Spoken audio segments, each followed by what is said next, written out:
Hello, the following video is a recording from our Artist Feedback AMA session featuring landscape photography. This was held in MetaJungle Discord on March 20th and was hosted by Dan Hawk and Sarah Lindsay. We want to thank both of our hosts for contributing excellent feedback for our NFT artists who have curated these great collections. This session is an opportunity for artists to submit artwork and receive honest feedback from experienced photographers both in real life and in the NFT space. We appreciate everyone's contribution to this wonderful opportunity to learn and grow together, and we look forward to being able to offer many more. With that said, let's go ahead and get to it. This is gonna be good. Yeah, this should be a little different. I'll be curious to see how many, like, what the turnout's like compared to our kind of all-in-one AMA. So we'll see. Yeah, this is good for the landscape photographers. The nice thing is we're reviewing just as many people, so and it's recorded. So we just gotta make sure everybody at least sees the recording, even if they don't show up here. Yes. And for those that are... go ahead. Oh, that's okay. I was just going to mention, and you probably are going to share this too, Dan. So you can go ahead if you want to. I was just going to mention you've done such a great job on getting the links listed and for people to be able to follow along. That helps so much. Thank you so much. It's I find this really useful because I really like to watch. I like to scroll through them even when I'm not the one sharing my screen. I like to look at them on my own computer. Same. Me too. Hey, do you know what I like about sessions like this? Like, even though we're doing the critiquing, I learn like as I critique. It's really cool. I love that. The more I teach, the more I learn. Makes sense to me. Do you know what I've been looking for this whole time we've been in this chat, because I'm so used to it on Twitter, is like a heart button. To throw out the hearts and like the clapping hands. Makes sense to me. Yeah. That's the thing I miss when we're doing the voice channel, because you want to like passively interact, but there's not that option. Yes, I want to use the heart button, but that's okay. We got to use our voices on this one. Hopefully Discord will catch up. There you go. And I'm just going through a couple of these and getting them ready here, so I can make sure I'm ready to actually share my screen. Okay, I think I'm ready to go. We've got. Let me just take a look here. How many people we have in here? We can wait a few more minutes if you guys want. I'm good. I'm good with whatever. Okay.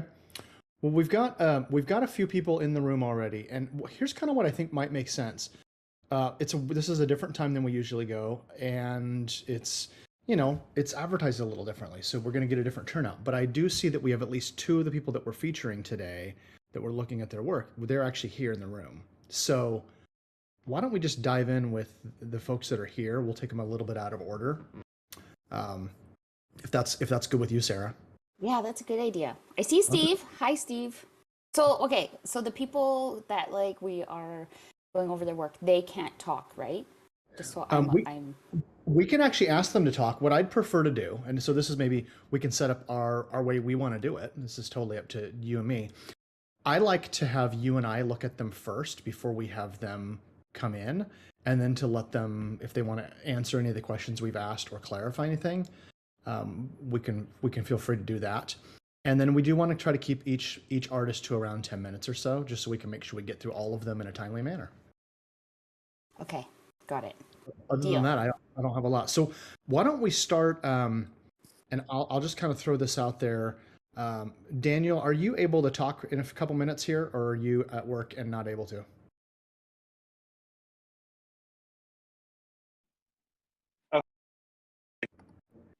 Wait, there we go. Sorry, I'm still figuring out Discord. I'm free if you. Okay, cool. Well, why don't you? Let's dive in and let's do Daniel's Wonderfalls collection first. And I'm just gonna say something up front here for anybody who's paying attention and who comes to these regularly. Steven, or not Steve, Mike Schmidt and I did look at this collection a few weeks back, but we're starting fresh. This is landscapes, and I kind of want to dig in on this one. Daniel's a friend of mine, but he's also a pretty regular member here in the community. And we had Sarah and I, when we looked through, we had some great feedback for this one. So, Sarah, would you like to kind of walk through this one a little bit and talk about what you see and what you like?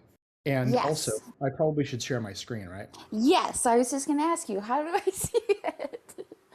Yeah. Oh, Daniel, oh There my it is. gosh, I didn't realize that was you. Yay, I'm so excited. I love your stuff. Cool. So let's talk about it. Sarah, Oh, okay, so wait, sorry. go ahead. What just I'll do watch is I'm this going to go through and we're just going to look at the collection a little bit here. Okay, got it. So we've got a collection of waterfalls. I'll say that. We'll start off. They're so damn good. Oh my gosh. I love them. Such good work. Very much Good job. agree. Good job, Daniel.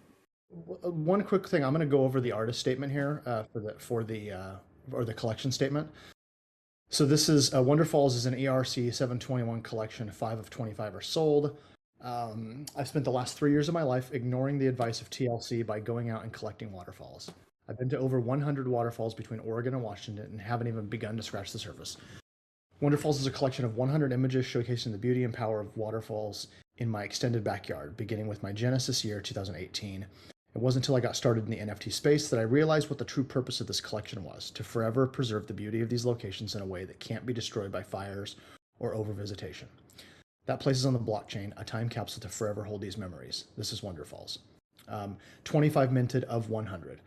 So let's kind of dig in a little bit. Sarah, you tell me. I would love to know more about, like, just how does this make you feel? What are you seeing? How do you feel about it?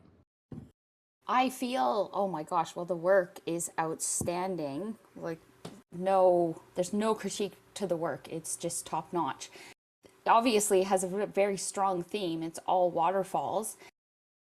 It really is great work. Honestly, great work. Like, everything is here in this collection. And as we were looking at it yesterday, the reason why we wanted to pull it up was because there was like two things that stood out for me.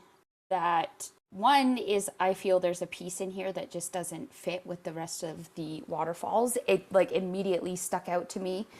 Yes, it's this piece. I feel like all of your waterfalls are like intimate. They're very like detailed. You know, it's mainly about the waterfall, but I feel like this shot is more of a grand landscape. As we were like, it's a great shot. It's amazing work. But as we were scrolling through the collection, it like jumped out at me that it just didn't belong in this collection. And then like, I also feel like the collection is a little bit too big. But when we were reading through the little opening statement, I see that you are releasing this in sections of 25. Am I correct? Yep. And each one of the 25 image drops is going to relate to 1 year of collecting waterfalls. Cool. Oh, okay. That's a really cool idea. Okay. So you have a plan. So I feel with your plan, then it makes sense. But overall, I thought the collection was just a little bit too big. And the reason why we wanted to pull it up and talk about it is because we wanted to point out that shot for you, how it just immediately, as I saw it, I just felt it didn't belong. It's a good shot, but it doesn't belong. Yeah, and let me add to that too. So, full disclosure here, I've talked to Daniel about this collection quite a bit. He and I went shooting a few weeks ago, so he's a local friend. One of the things that I think is interesting and I think requires communication is that this is a kind of a different sort of collection. Your goal is to mint these and to get them all on the blockchain, and not necessarily to create scarcity or to, you know, kind of limit what you're putting out there. If I'm kind of hearing you correctly. I think the big thing, like when we were looking through here, is that there's a very consistent vibe look. It has very fall, Pacific Northwest, winter sort of vibes. And I know some of these are spring, like because this is my backyard as well. I think what you kind of need to be aware of is like just this one just sticks out. The color palette is different, and I maybe it doesn't stick out when you look at the whole 100, but it sticks out in this group.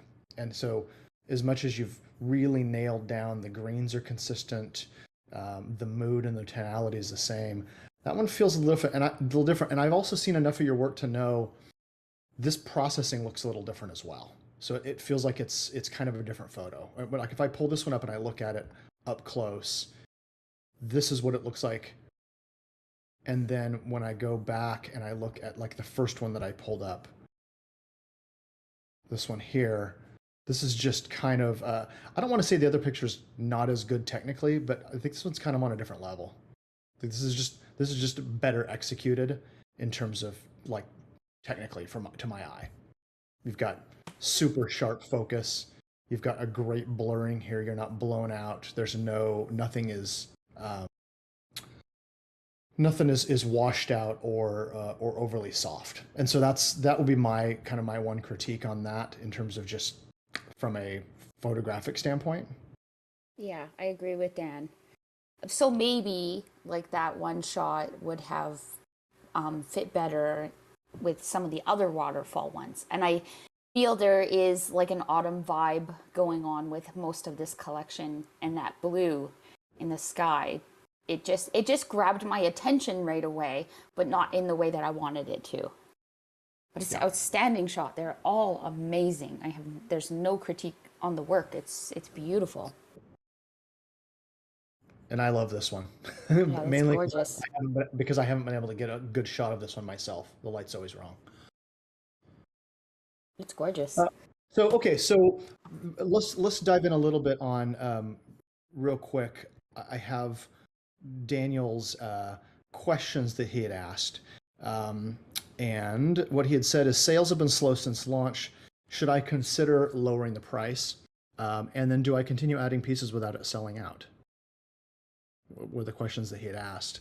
I think if I kind of had to answer this, I think one of the things that we've kind of run into is that nobody's an expert because the space is always changing. This whole market is never quite the same.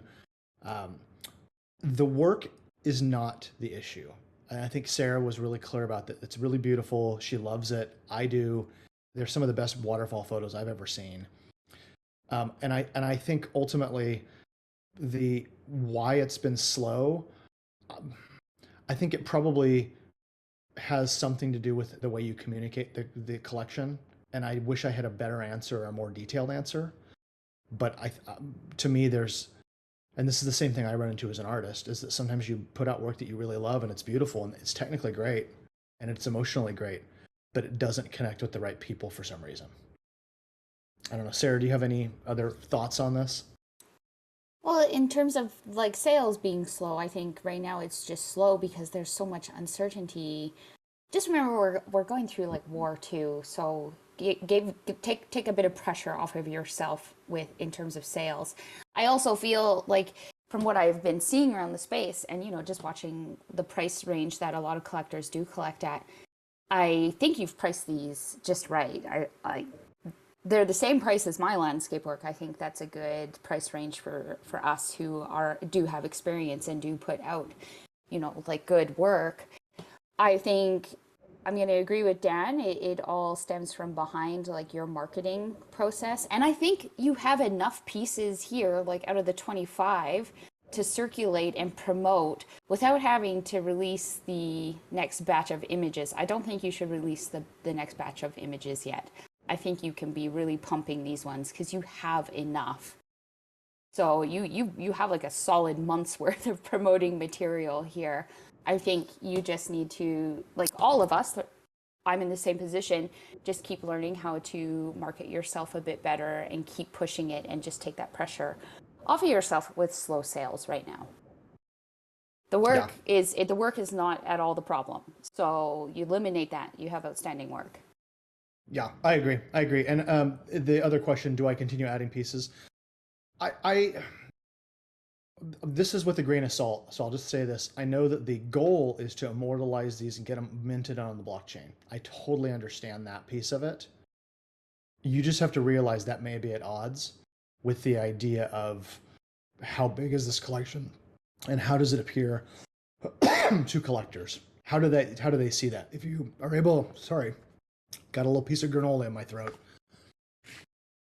If you're able to communicate that well so that collectors understand it and they go, oh, okay, that's kind of cool. These are all minted in advance. It's not just big for no reason. It's big because this is something he's super passionate about. Then I think that could work. Daniel, you're here. Do you have any thoughts or further questions or clarifications that you'd like to throw out there? Yeah, I just didn't want to interrupt. This is a little bit different than Twitter Spaces with the emojis, so I'm not just sitting here in silence. First off, thank you guys for the compliments. I really appreciate it.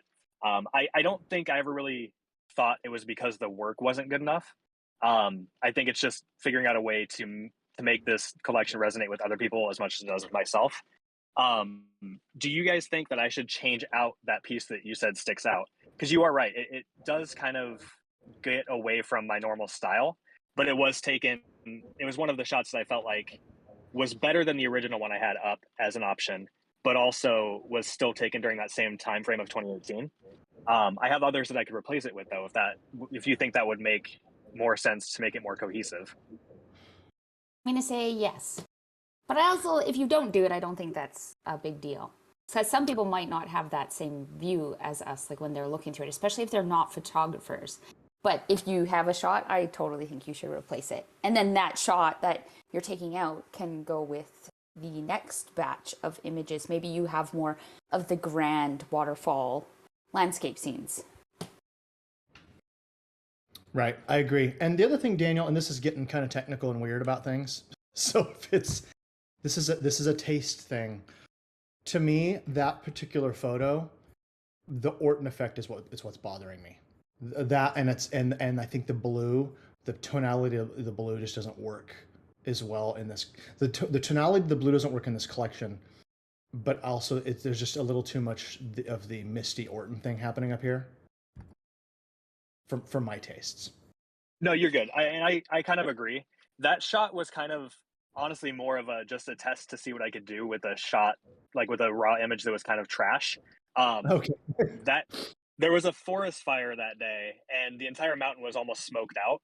So Yeah. it was just like a, hey, can I save this shot kind of thing. But I definitely agree. Clarity, it's not... you're cranking clarity and dehaze to get this one back. Exactly. So yeah, I definitely agree. I personally like the shot, but you're right that it doesn't fully fit in with what I've got going on with the rest of the collection. Yeah, just this is like, yeah. So that you already know that.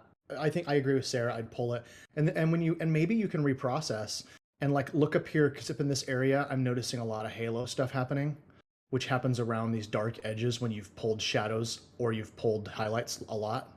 So that would be another thing to kind of keep an eye on. But it's a cool shot, and Myrtle Falls is super photogenic. The other thing is, I know you're going to go back there, so maybe you just make it a goal that you're going to go back and get another shot of this. Yeah, I think it's a good call. Yeah. I'll definitely dig back into my archive and see what I can replace that one with. Cool thing about having your own contract is you can actually change all this stuff without having to do a whole lot of work. There you go. So you could even just replace this with a different one and rename and re-release it at some point. This exact NFT. You don't even have to. You could just pull it out of the collection. So, cool. Well, this has been really fun. I know like I said, for anybody who's listening, we did talk about Daniel's work a few weeks ago, but I think it fits more squarely here in this landscape world, and I'm glad to have you on the first episode of this show. Yeah, thank you guys. I appreciate you having me on. They're beautiful. Yeah. You do a good job. Well, hey, so let's go ahead and move on to the next one. Because he was here early, I do want to go ahead and let's go into Steve's new collection, which is called Norway Up High. Steve is the best. Yeah, Steve is a wonderful human being, a fantastic member of the NFT community. And then Steve, are you here? Can you talk with us? Hi, Steve. I don't know if he's muted or can get unmuted. Do you know his Discord name? Wallace Savage Photo. Got it. He's at the bottom of my list. Hello, hello. Hi, Steve. Steve. Hi, Steve. Okay, you can hear me. Yeah, this is we kind of tighten things down here in this place with the microphones. Steve, how do you say your last name? Most days I say Walla Savage. Perfect. Okay, I got it right. Well, let's do this. Let's dive in and we'll look at the work, and then we'll ask you to if you've got any other questions, or if we have any questions, we'll ask you. Sounds good. Okay, so this is a new collection that's called Norway Up High. Steve, this is looking through here. The things that I know about this one is these are all minted pieces with Steve's own contract. We've got some pricing that's pretty consistent except for this one. And let's Sarah, do you want to go through the statement here and walk us through what you've seen? Yes. So it says, Norway, the land of trolls and fjords, a diverse landscape of islands, mountains, beaches, forests, and glaciers, friendly people, but sometimes unforgiving weather. Any photographer's paradise, any traveler's must visit destination, and any hiker's trekking dream. Backstory. About 10 months after my wife and I got married, we visited fabulous Norway on our honeymoon. We'd been talking about it for years, and we had the time off, so why not make a trip out of it? But this wasn't going to be the typical lavish newlywed vacation. No, we planned an epic 3-week journey to the north of the country and back, camping and hiking all along the way. Eve, you're so awesome. You and your wife are so awesome. Norway Up High is my own take on a travel memoir. These hikes and viewpoints were the first time I was surrounded by this much natural beauty, and my fondest memories of it were all from the highest points we reached. Join me as I show you 10 of my favorite, can't read that word properly, views, and you have to scroll. Is there more? I'm gonna try vertiginous. Steve, that's a complicated word. Yeah. Okay. So let's look at. I love this collection, Steve. I like the size. I love 10. I just think 10 is a good size collection. Let's talk about that, because let's talk about size, because we're going to dive into that a little more throughout these other collections. Why do you like this number, Sarah? What's the? Well, 10. It's even. It's just a good amount, especially at that price point. I think it just fits. 0.25, yeah, it totally fits. This collection is very similar to the last one in terms of like our critique. And I remember this is why we wanted to pull this one in here, is it has like all a very similar theme and color palette. Like that's really standing out to me in these images, Steve. So the color palette, it seems very like, I want to say midday. So those lovely blue, you see them, the natural colors of the water and the grassy hills and mountains in the sky. But then you have that one piece that is more expensive, the 1 ETH piece, which is either a sunrise or a sunset. And as we were looking through this collection, immediately that one jumped out at me. As in, I didn't feel like it really belonged in this collection. I understand it's very similar to all the other shots, but it just stands out and for me, it's because of the colors. Yeah, and I think I kind of agree, and I know that this is something that Steve wrestled with when he was putting this together, both from do I include it, how does it get priced? I think stepping back a little bit to what you had said about size, there's a couple reasons why we like this size. I'm going to show you, for anybody who's watching. Watch what happens when I resize the way the window works. One of the reasons why choosing a collection size matters is because of how it presents. This doesn't look too big or too small, even if you shrink the window, even if you're looking at it differently. And I think that's really important. I think if you end up with like 6 or 7, I think that's maybe a little too small because it doesn't fill out the collection size. So I'll just say that while we're looking at it. But I kind of agree, Sarah. I think what we're seeing here is this is a great grouping of images. I think this one maybe, like, it's cool. It stands out a little bit. But I think it still holds up. The peaks kind of work alongside, like, especially the one right next to it here. And this one here. It has a similar thing. You can at least see the peaks. I think you've also, Steve, you've done a similar treatment on a lot of the way your processing works, which is good.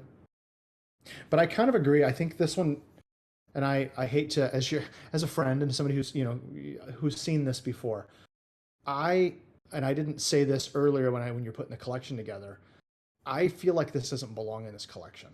And as meaningful as it might be to you, it feels weird, and then you've priced it differently, and I understand that. So I want to look at it and see if there's anything here.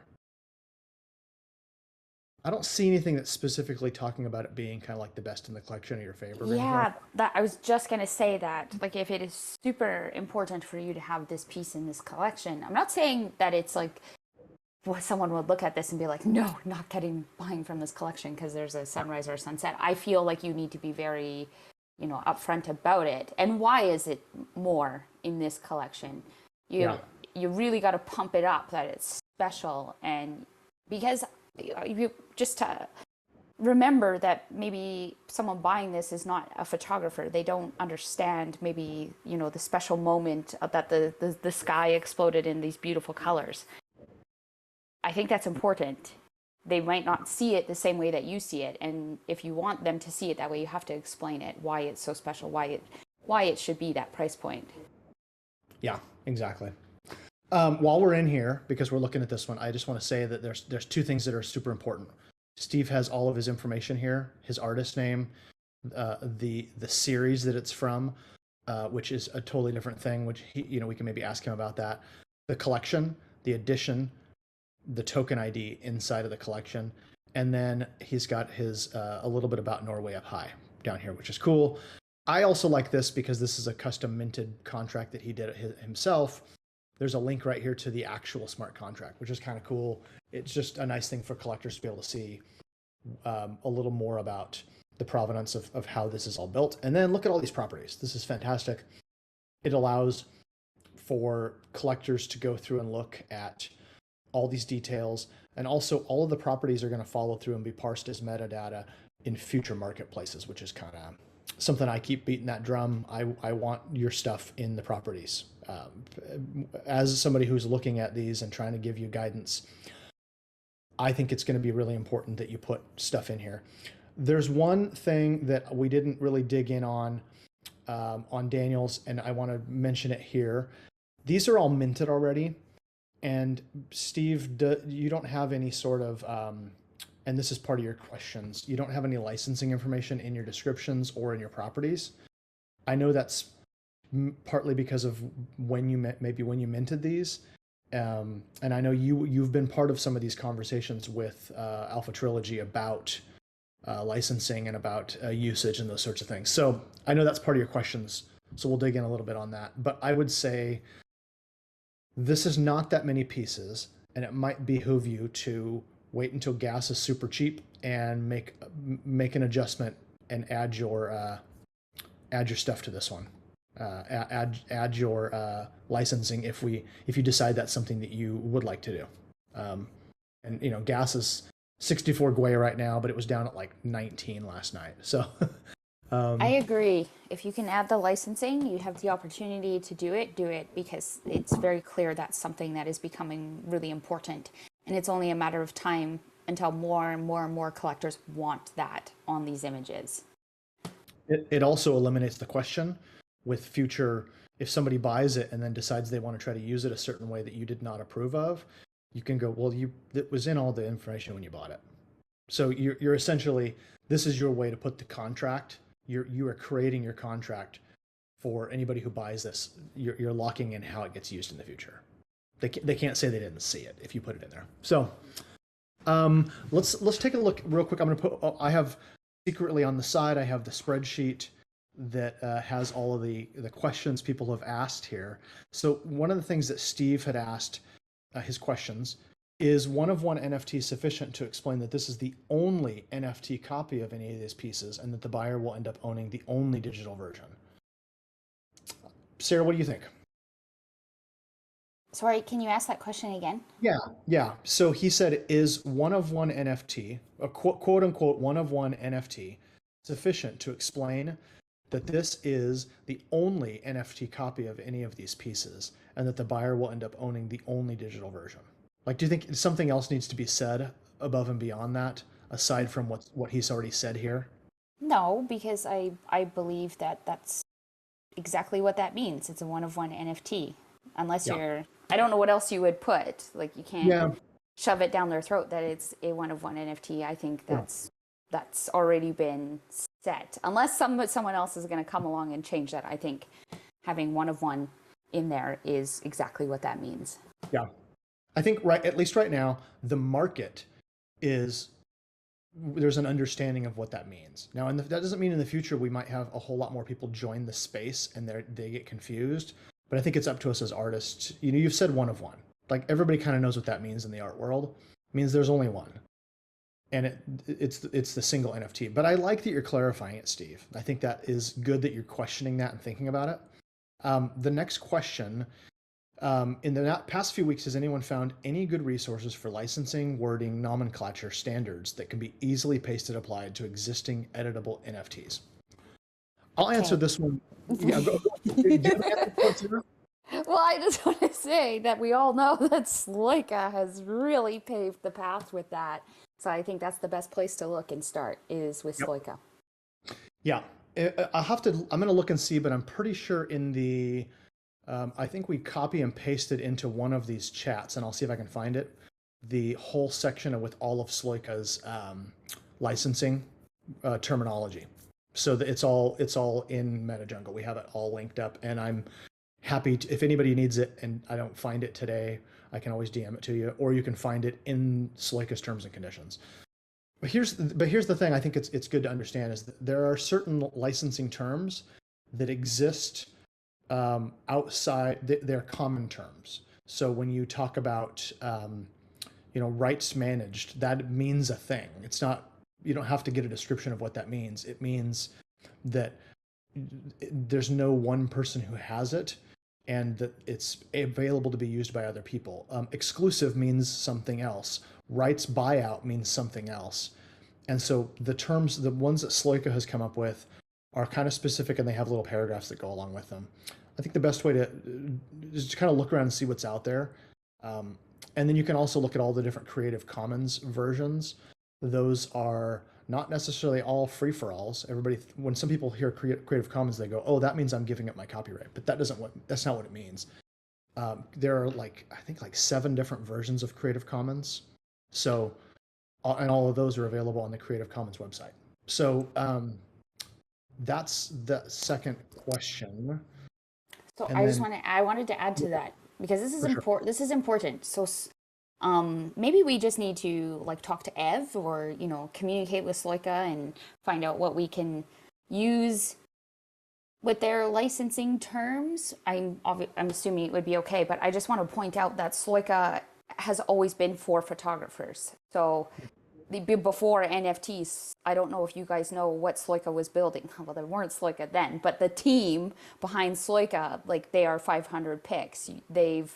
They are photographers. They build for the photographers. So everything is for photographers. That's why I truthfully think that Sloika is setting the stage for licensing for NFT photographers. Exactly.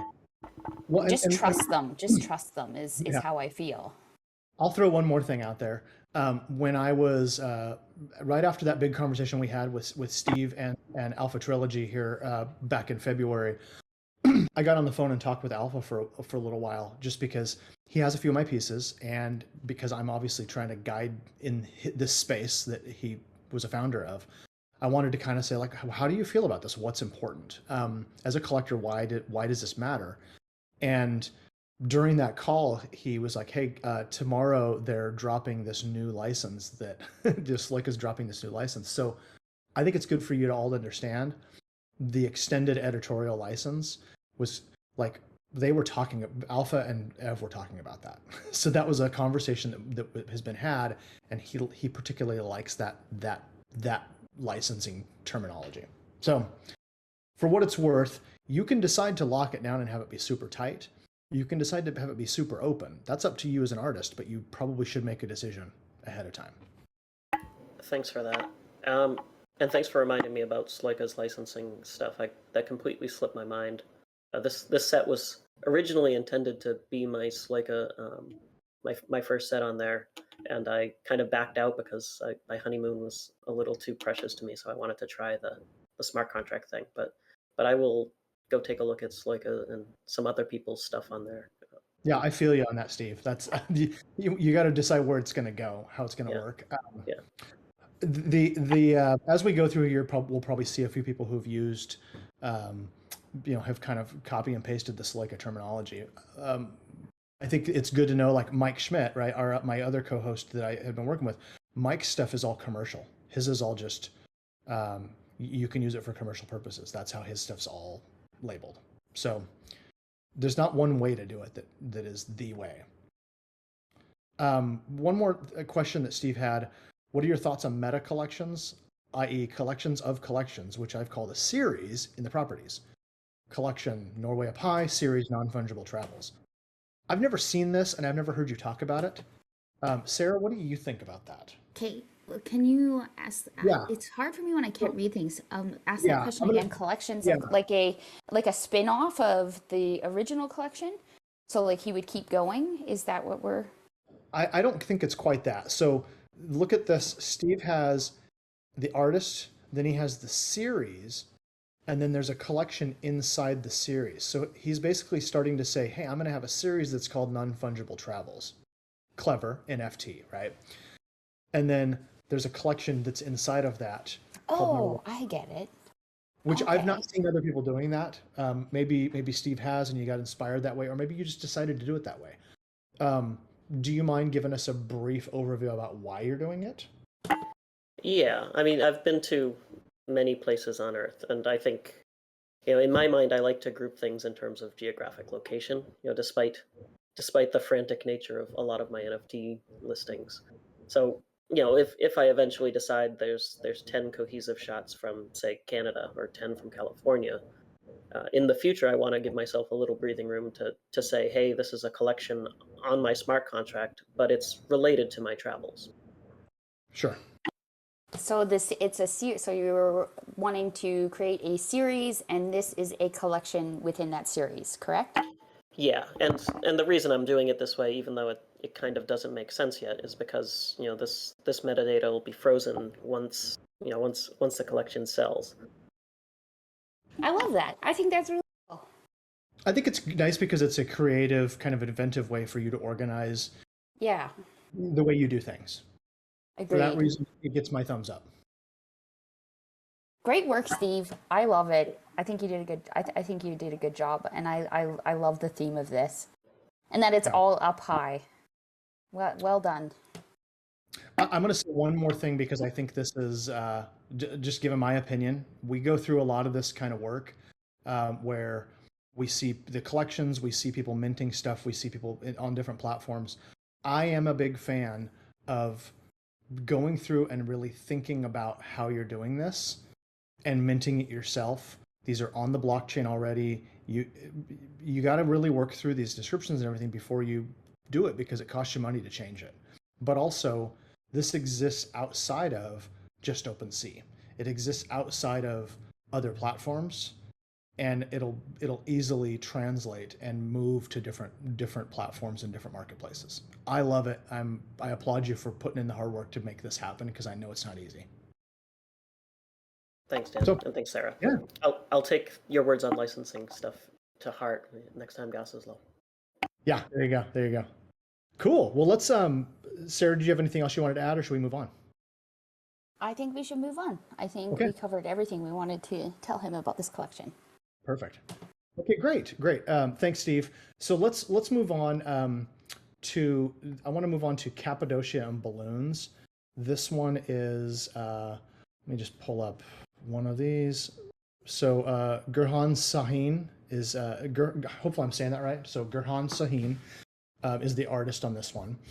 And what we're looking at here, I'll go ahead and read this. So Cappadocia and Balloons, edition 1 of 1, 300 DPI, a collection of 5 photos. Cappadocia is one of the most popular tourist destinations in Turkey. This place has many areas with unique geological, historical, and cultural features. it was a great feeling to be in this unique and beautiful place and to have the chance to take photos. So we've got 5 images here, which is a little bit on the smaller side from a collection standpoint. Our pricing is 0.1 on all of these. Sarah, let's kind of dig in here. What are your thoughts? And is there any one of these you'd like to look at first? So in terms of like the description of the entire collection, I think it needs a bit more of, a bit more background, a bit more backstory. And even if, this was just a trip for you, like maybe talk a bit about the culture of what's going on here with these balloons. Just a few more details of this entire collection. I do feel for the price point, it's a bit too small of a collection. I think we could get away with double the amount of images. And obviously it has a theme, so definitely check mark for the theme. It's got the hot air balloons in the cool looking landscape. However, there's a couple of pieces in here that I feel the work is just not strong. Dan, if you could go back to the pieces that Sure. we talked about yesterday, it's not those ones. It's not the first 2. So the first 2 images actually really set the theme of the entire collection for me. And it's like, okay, yeah, I get it. Balloons and like the mountains. And then we move into these images, and I understand the idea behind this image. I get what this photographer is trying to capture, but it's just too messy for me as an image. The balloon gets lost in all of the textures of the landscape, and it really sticks out that it doesn't belong, even though it has a balloon in it. And I think it's because the image is messy. And there's two of the images. So it's more, I feel it's just a bit of improvement of the photographer's skill would really benefit here in this collection. And same with this image. It's just too messy. Maybe if like a different time of the day, different light, like if there was light going, it could have created depth in this image, but the balloons get lost in the landscape. So I feel like this collection could work if the photographer could replace those 2 images. Yeah. So the top downs. Right. I agree, and that this is we both, as soon as we saw this collection, we're like, oh, this is really cool. This is really interesting. Like this particular image right here, this looks like something straight out of a Canon brochure.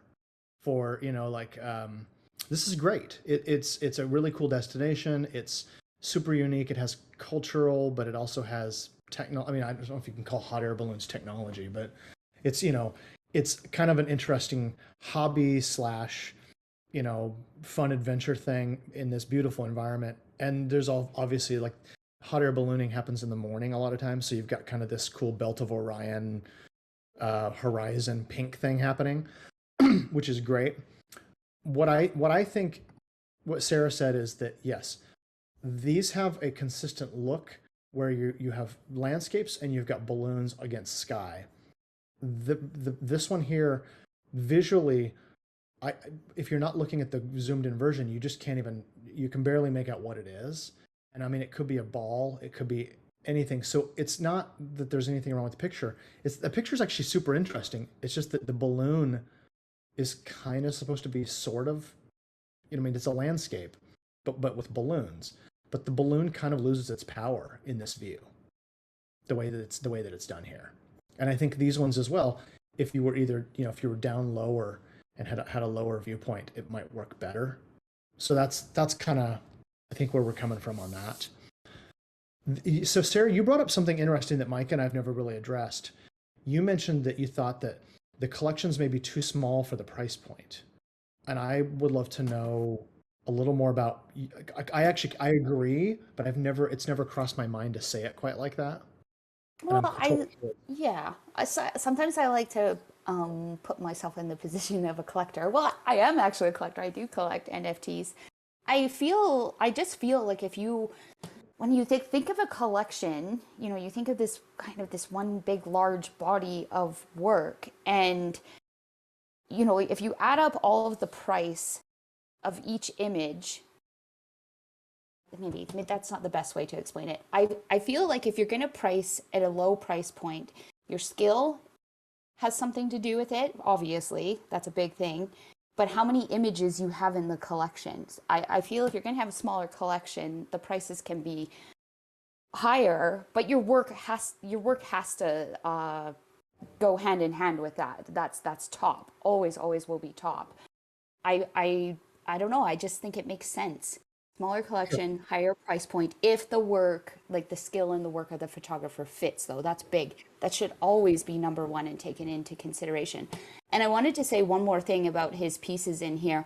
I also feel like, I could be wrong, but just from experience as a photographer, I also feel like he did not spend the time in post-production.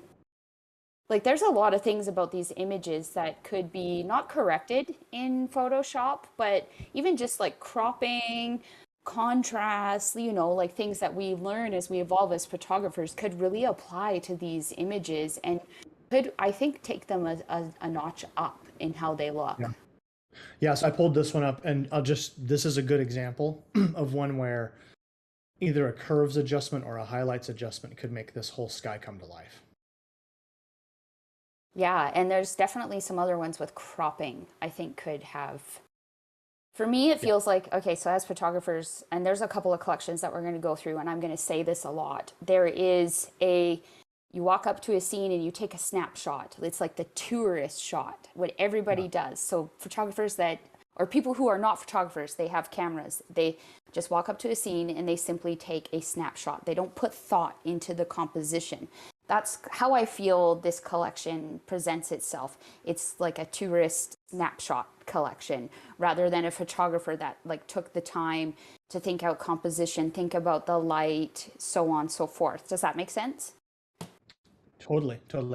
Yeah, I feel like, it's exactly what you said. And when we start thinking about what makes for a strong body of work, this whole idea of composition is I think oftentimes overlooked when you're starting as a photographer. When you're starting off, all you care about is the exposure, right? And did I get to the place I wanted to be? And the more you work on this stuff, the more you go, okay, the weight of what's happening in the image, the prominence of the focal point, the subject, is super important, and it can make or break. It can mean the difference between an amazing photo and a mediocre one, right? So the last image, I want to bring up the last image in this collection. I just want to point. Yellow balloon?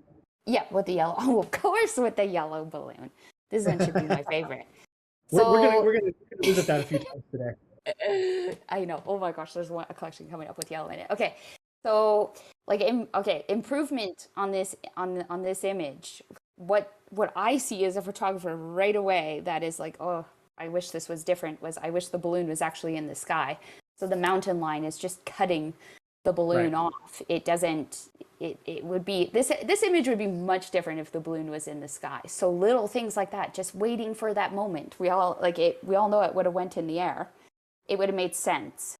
Whereas with this, it's cut off. It kind of loses itself in the image. Yeah. I love the theme. So definitely check mark with the theme. The description needs a little bit more. I feel when we looked at the description of each individual image, he had all the right stuff in there. For your price point, you're good, but I feel like improvement of this overall work is needed moving forward. Yeah, exactly. And the other thing I'll say, just because we talked about it in our last collection, here's our license information, which is cool.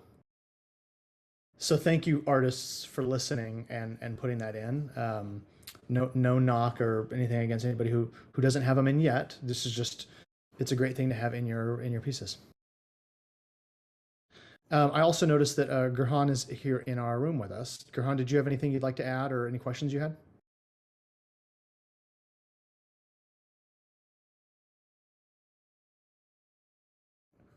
Well, I'll look at the spreadsheet and see what it says there while we see if he joins. The things he had asked about overall feedback, so we already gave that, and then which of the photos are successful, is my pricing on point? So I think we've kind of addressed all of those questions. Yeah, the first two images in this collection, keep going in that direction. Like that's, especially with, balloons in the sky, in the air, cool landscape. Yes. Keep following those two. There's one other thing I thought I'd mention here. I can't tell from the information, but I'm guessing this is probably shot with a drone, the top down. Maybe all Or of them are. maybe it was in a balloon. Oh yeah, that could be a thing. Could have been. And if you're in a balloon, you don't have a lot of control over, how high you are.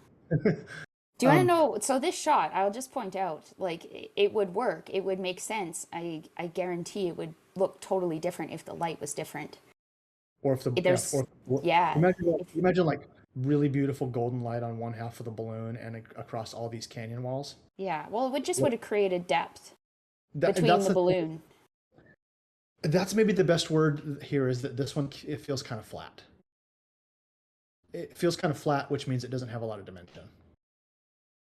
Yes, I agree. Yeah, and I mean that in the nicest way. I hope that comes across as constructive, because these really do have it. This is great. I think this one with a little extra processing could be better, but I think this one is really good. So, and by the way, I just wanted, because we've talked more about like the quality of work here. We've all been here, and we all have to improve. So everybody is at this stage at some point when you're starting out. So never take like that sort of critique to heart. It's just a part of the process and learning. You have to learn about like composition and learn those things. It's not something that just automatically happens when you take images. Yeah. If anybody hasn't figured it out yet, whenever I'm in control of the stream, man, I like to zoom in. I'm honestly ready to move on to the next collection if you are ready. Yeah, let's do it. Okay, next one is wavelengths. And this is this one. This one makes me excited. Yeah, as soon as we pulled this one up, it was like, oh my gosh. So this is really, really interesting. I guess I'll read the description here. And I'll just say this as well. I've done quite a few of these. I've never reviewed one on Known Origin. So I'm kind of excited because it's a different platform, and I just haven't spent a lot of time in Known Origin. So wavelengths by, let me see if I can get his name right here. I don't know if it's Gallup or if I'm saying that right, but Gallup Centener. The collection is called Wavelengths. It consists of a total of 9 NFT artworks, each of 1-in-1 edition. Photographs were taken with infrared converted cameras, sensitive in different wavelengths from 590 nanometers to 720 nanometers. Infrared photography gives you the chance to record what the eye cannot see. To give brief information, the human eye is sensitive to light in a restricted region between 400 and 700 nanometers. 400 is violet, 700 is red, known as visible light. Unfortunately, we cannot see above or below this. In this collection, there's different color tones because of different wavelengths. As the wavelength increases, the colors begin to turn more to pastel hues and the foliage take on the white tones. As it decreases, the colors change to more vibrant hues and the foliage take on the orange hues. So this is super striking. Photographers, we know about this stuff. We know about this, but man, Sarah, what do you talk to me about this? Okay, well, I love this one. It's so cool. Way back in the day when I first started photography, I wanted to get into infrared. I just think it's the neatest thing. So I love the theme. Love. Oh God, that's such a beautiful image. How cool is that? Can you go back to the overall collection? Yep. Thank you. Sorry. I don't want to tell you what to do, but while I'm explaining things, I need to be on a certain spot. Your wish is my command. So I love this collection. I think it's awesome. And I think there obviously is the infrared theme, and we can really like narrow it down and theme it here. Like there's some pastel colors going on. It's beautiful. It's so, so cool. However, there is maybe 2 images in here that stick out that I just don't think they belong. And I don't know much about infrared, so I don't want to like pick like that apart too much. But yes, we talked about this one. I just feel it's too pow in your face. The other ones have a very like pastel look to them, and then this one is a bit much. But again, I have never done infrared photography, so I can't speak on this one all that well. It just Yeah. it just doesn't fit. And then if you can go back again to the the top, the one with the person in it. So it's already sold, but so obviously that person really liked that image, There's but two people. it has a person in it. So I didn't quite understand why it had the person in it with this collection. It was the only one. But that's getting like very nitpicky, I think, just really trying to keep it to this cohesive theme. But it was those two. I just didn't feel like they belonged in this collection. Yeah. I don't necessarily, I think this one's probably fine. The other one does. I agree with you on the other one. And here's kind of why is I think something feels like the color palette's just, I don't want to say it's wrong. I know that it's what it is, right? It's you're using a filtered camera, right? You know, with shooting at different wavelengths, and that's cool.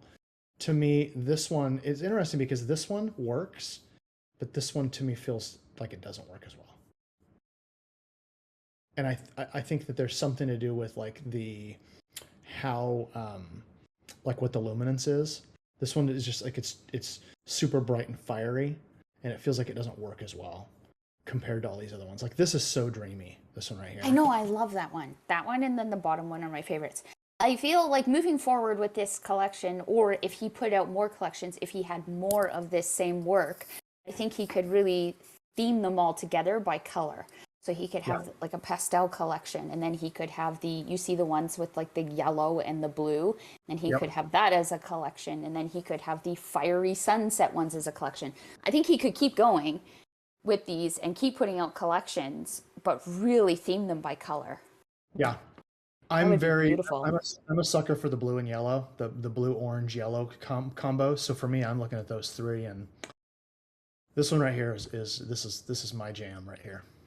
It's a beautiful one. Very beautiful. Well, I love it because the sky almost looks normal, and then the trees are just wrong, but in a great way. I know, but it's cool. It's so cool. Yeah, I like that one too. Known origin's different. Let's take a look at how descriptions play out here and what it looks like. So we've got a wavelength right off the top here. You've got a typo right here. I don't know if it's something you can change. I'm not going to read through every little bit here, but I would always encourage artists to go through and read your statements super detailed work on them so they don't get minted with text errors and stuff like that. Talks about the camera, location, how big the photo is, resolution, size, all of this stuff, which is great. An artist statement, a link tree to get people to go look at your work. I see you've got a bunch of, I don't know exactly how everything works on Known Origin, so I don't know if these are properties or if they're just hashtag, how it works. What I don't see is I don't see any licensing information on here. So you might want to see if you can add that. Maybe I'm missing it. I got to look and see if it's hiding somewhere. Yeah, I don't see it anywhere here. I think for this entire session, everybody that's in this room has submitted work. If you haven't, it's really important you start looking into the licensing. Right. And I want to add something. I think some people have, please don't take the fact that in MetaJungle we talk about licensing all the time. Don't take that as, oh, we're just doing this because it's important to the MetaJungle creators or collectors or anything like that. I personally am a commercial photographer outside of this space, which means I create work and I sell the right to use it to clients all the time. There is not a picture that leaves my hard drive and goes to anybody that doesn't have licensing information. There's always a contract that goes along with it when it gets delivered, every single time. And it's because if I don't have any control or any recourse if the client decides to sell it to somebody else or use it a way we didn't agree on. So please, as a creator, if you are making art and you're selling it, you really need to include your licensing information. It's super important. If you don't do it, then you're basically telling everybody, if you can get your hands on this photo, use it however you want. Okay? Off my soapbox. Wow, did I end the room? No, I was waiting to come back in. I think, okay, wait, I just want to say one more thing about this Yep. collection. Can you go down, down? Yes. The red, that would stop that one too, same as like the other one, the fiery, I'm going to say, I don't know why I keep saying a fiery sunset. Yeah. But same thing, like just the colors don't really fit. I just want to go back to. But this Can one you has go back? cattle in it, Sarah. This one has. Oh, very cool. It's not so bad. So that one that you have your cursor over right there. Yeah. Thank you. I just want to point. This is beautiful. Look at the colors; they're so beautiful. It's probably yellow. That's why I like it so much. A couple of things I just want to point out, and this is just my photographer brain. So I'm a big advocate for eliminating mess out of photos, and not.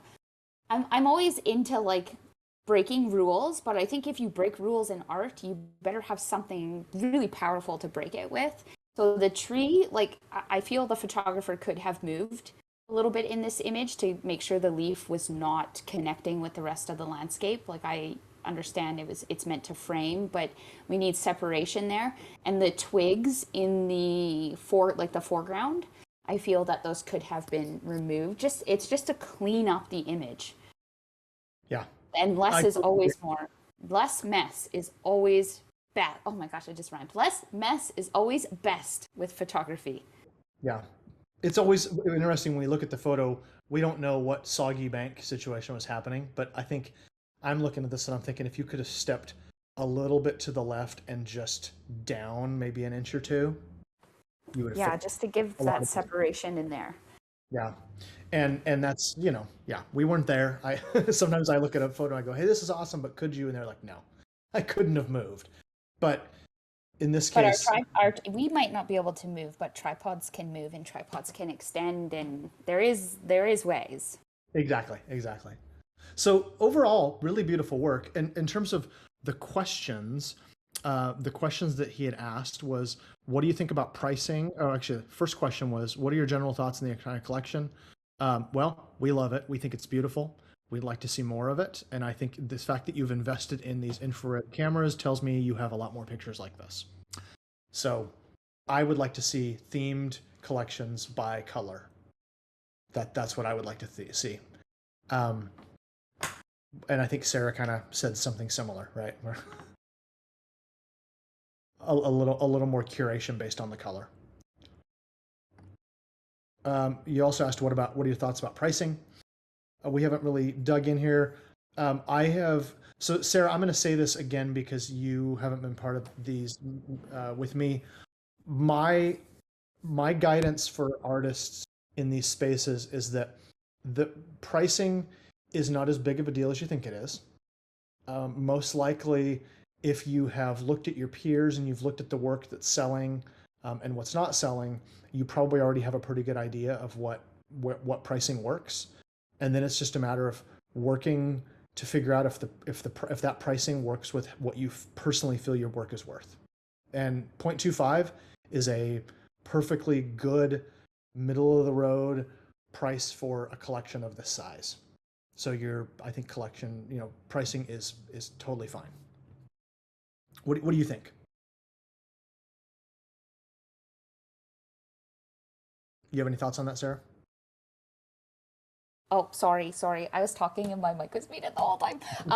I agree about the pricing. I look at it also through skill.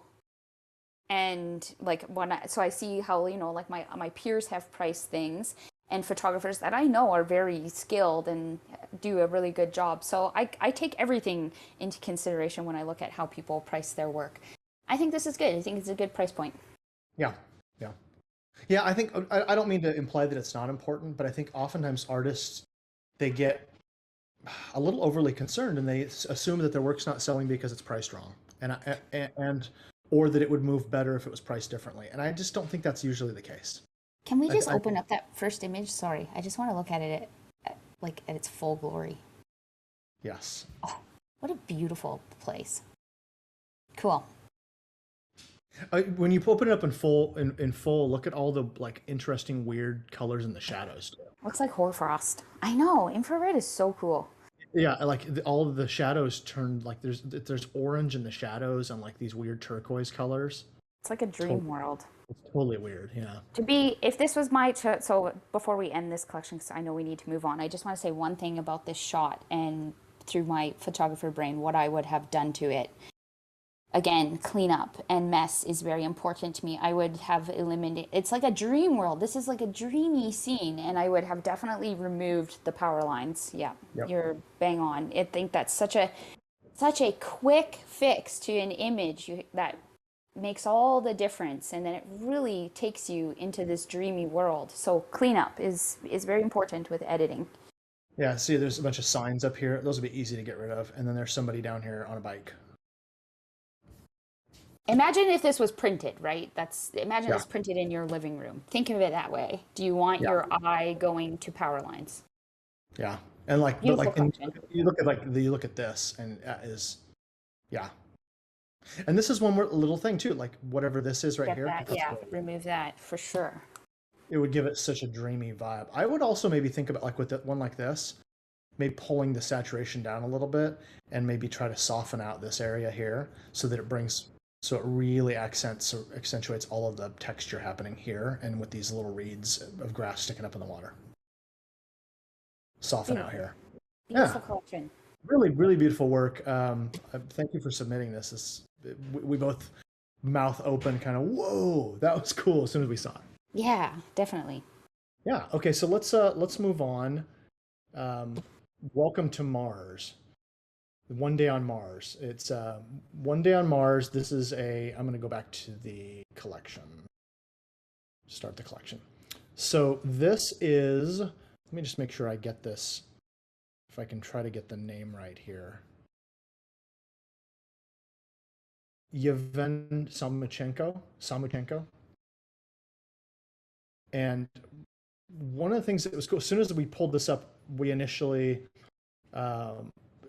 this kind of straddles the line between landscape and astro. So I'll just say that right off the bat.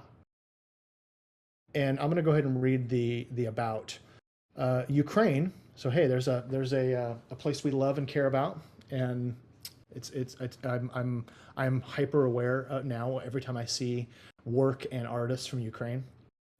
But about Ukraine, the Kulyalnik estuary. When creating this photo series, I was inspired by the natural and at the same time very unusual cosmic landscape of the Kulyalnik estuary. The pond looks extraordinary at night, and there's a feeling that you're on another planet. My task was to convey this image to the viewer by the simplest way of photography, practically without the use of the photo montage technique. Most of the works were taken at night on the unique ponds of the Odessa region, Kulyalnik estuary. The series has received awards and was a finalist in Ukrainian and international photo contests.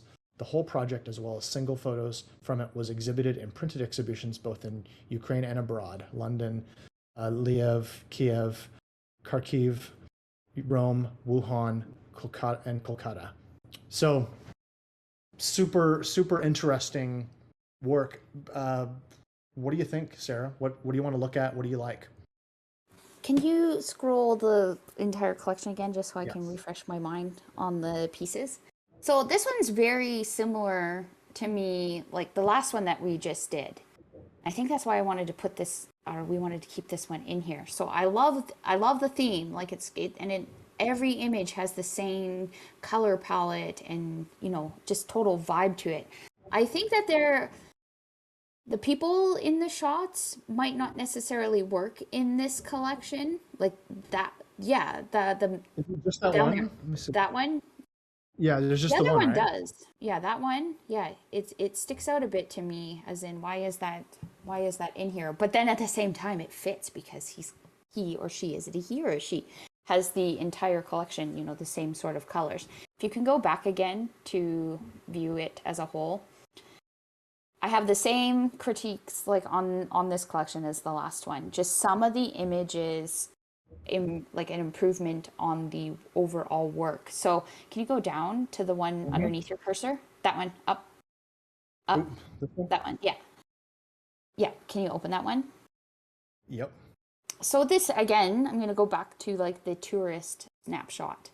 that's how this image comes across to me, is like a tourist strolled up to this scene and took this image.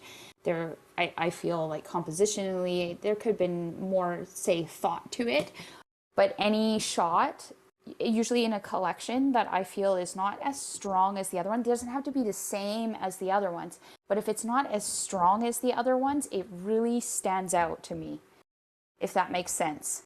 But like, if all the shots are strong, then it all blends together. Right. I love those ones. Those are my favorite ones, are the ones with the wood piling sticking out. So, I agree. so can you go back to that other one? This one here? No. The one just after it. Yeah. So this one is an image that I feel like the foreground, there's just a little bit too much mess going on. So clean up clean up with the composition would go a really, really, really long way in some of these images. Tell me if you agree on this. I feel like this would be a stronger image if the camera had a different angle, like if it was lower, so that the bottom was a little more compressed and took up less of the frame. Yeah. I feel like I understand, like we can see the rule of thirds here in this image, but I feel like he should have been closer to the pylons to be quite, I don't know if that's what they're called. Wood piling sticking out. Look at those lines. Yeah, look where they're leading. Yeah, think about this crop, like if you were up more like this. Yeah. Or going directly to There's just too much down here. Yeah. Just a little bit too much mess in the foreground. But I kind of like a little bit like that. I kind of like that. So that's just my personal take. Looks good. Yeah. Well, so I have some thoughts on this one too. Two things. Anybody who's listened to me talk in these things knows I love Sloika. I love the way they present photos. I think they care deeply about how the photos look. The very fact that it has little buttons here, I can toggle back and forth because I'm a dark mode for life person. So I love that I can look at these like this, and I love that I can scroll between the pieces. I don't have to go back to the grid to look at the next one.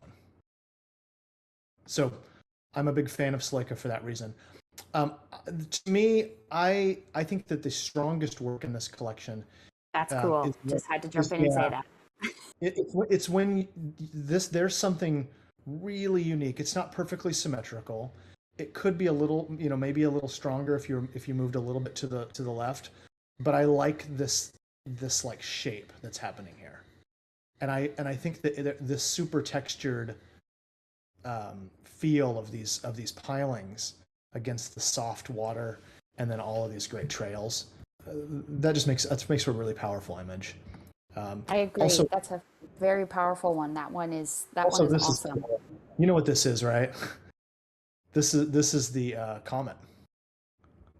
Is it? Yeah, I'm pretty sure. It's very cool. Pretty sure it's comet. That's awesome. Hiding behind the piling. Could be wrong, but I'm familiar enough with the Neowise comet. I'm pretty sure that's what we're looking at.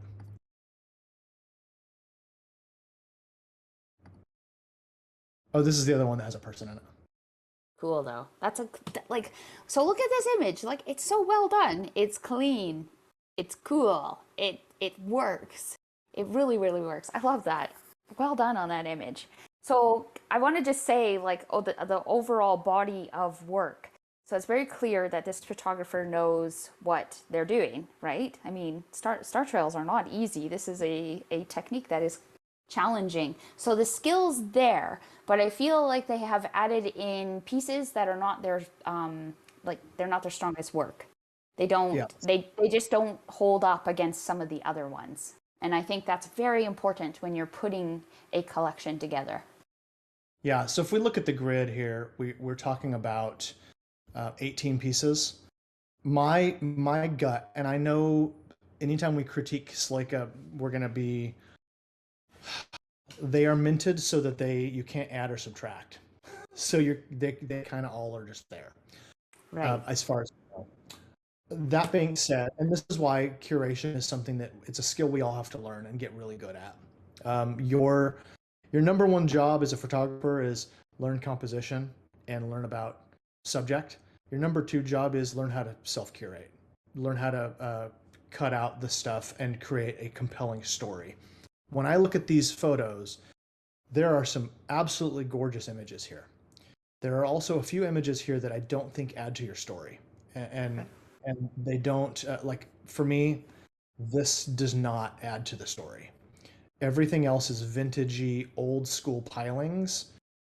I know you've got the sculpture thing, which is cool, and we like it. I like the pilings. I don't like the tower here because I feel like it just feels out of place. The only thing it seems to have in common is there's some stars and the color is the same. But it doesn't, there's no water in it.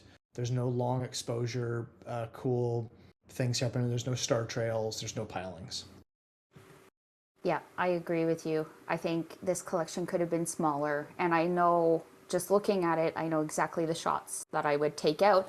Not necessarily just tossing them, but they could move into a different collection. Yeah. So if you can go up just a little bit. Yeah. Keep going. That whole row right there, down, with the person, that whole row of images, I would not have added into this collection. I think I kind of agree. I think that there's not, for me, this has the potential to be really cool and have a great leading line thing, but it's not working for me in this one. And I think it takes away from the collection as opposed to adding. Whereas, like, this is really gorgeous. Yeah, that's cool. It has such a vibe. It's like I like this a lot. Yeah, he or she, sorry, again, I don't know if it's a he or she, they have enough images of the wood pilings to complete a collection here. Yeah. I think that's a great place to kind of land that idea. The wood pilings really are they're the linchpin. They're the thing that's holding everything together. It's the one, when you show a collection, you need something people latch onto and they go, that's the thing that brings all these together. And those pilings bring it all together. So real quick, the Yevhen, what do you think about the collection? We kind of answered that. What do you have any other suggestions or feedback? I don't think so. I think we've given a pretty good detailed group of feedback here. In terms of, with Sloka, we don't even need to bother with looking because all this stuff exists, and it exists because you have to fill all this stuff out on a spreadsheet before Sloka will even let you mint things. So, this is great. Steve, if you're still listening, this is the Sloka terms, and I'm going to scroll way down because our licensing is somewhere in the middle here. I found a few. Here we go. There we go. License is available. And I'm going to copy and paste that into our live chat, workshop live chat, or not workshop live chat, into our AMA live chat. There it is. So I don't know much about this. I don't even know if I want to bring this up, but are we able to just copy and paste directly from Sloka? And is there anything? Should we talk to Sloka first? Should we? I feel like we need Ev. we need Ev to have a space. Yeah, I think that probably wouldn't be a terrible thing to, that wouldn't be terrible to kind of think about that. Yeah. So, but that has nothing to do with this, though. I think that's something that we should maybe look at later on, us photographers with licensing and stuff. We should be talking with Sloka about this. That might make for an interesting workshop or just a discussion, maybe a space or a workshop here in the group. So, Emma, I don't know if you heard that, but might be worth considering having a full conversation about how do we find and how do we implement licensing and where do we get it from and what can we use and what can we not use. I just want to do it properly, and I don't know about just copying and pasting from them. I don't know if there's rules against that or anything. Yeah. However, I'm totally ready to move on to the next collection if you are. Okay, let's do it. Yeah. Okay, so I'm going to go ahead and close that one. close the wavelengths. Okay, Milky Sea. Okay, emotions. That's clever, right? Oh, right. I remember this one. Yeah. Emotions. So it's like emotions, but it's spelled like oceans, which is kind of kind of clever. Mm-hmm. And this particular collection is. I always want to make sure I try to get people's names. So our artist on this one is Amrith of. Let me just look this up here. Let me look in our spreadsheet. Amrutha VM is our artist. So let's go look at the. Let's start with here.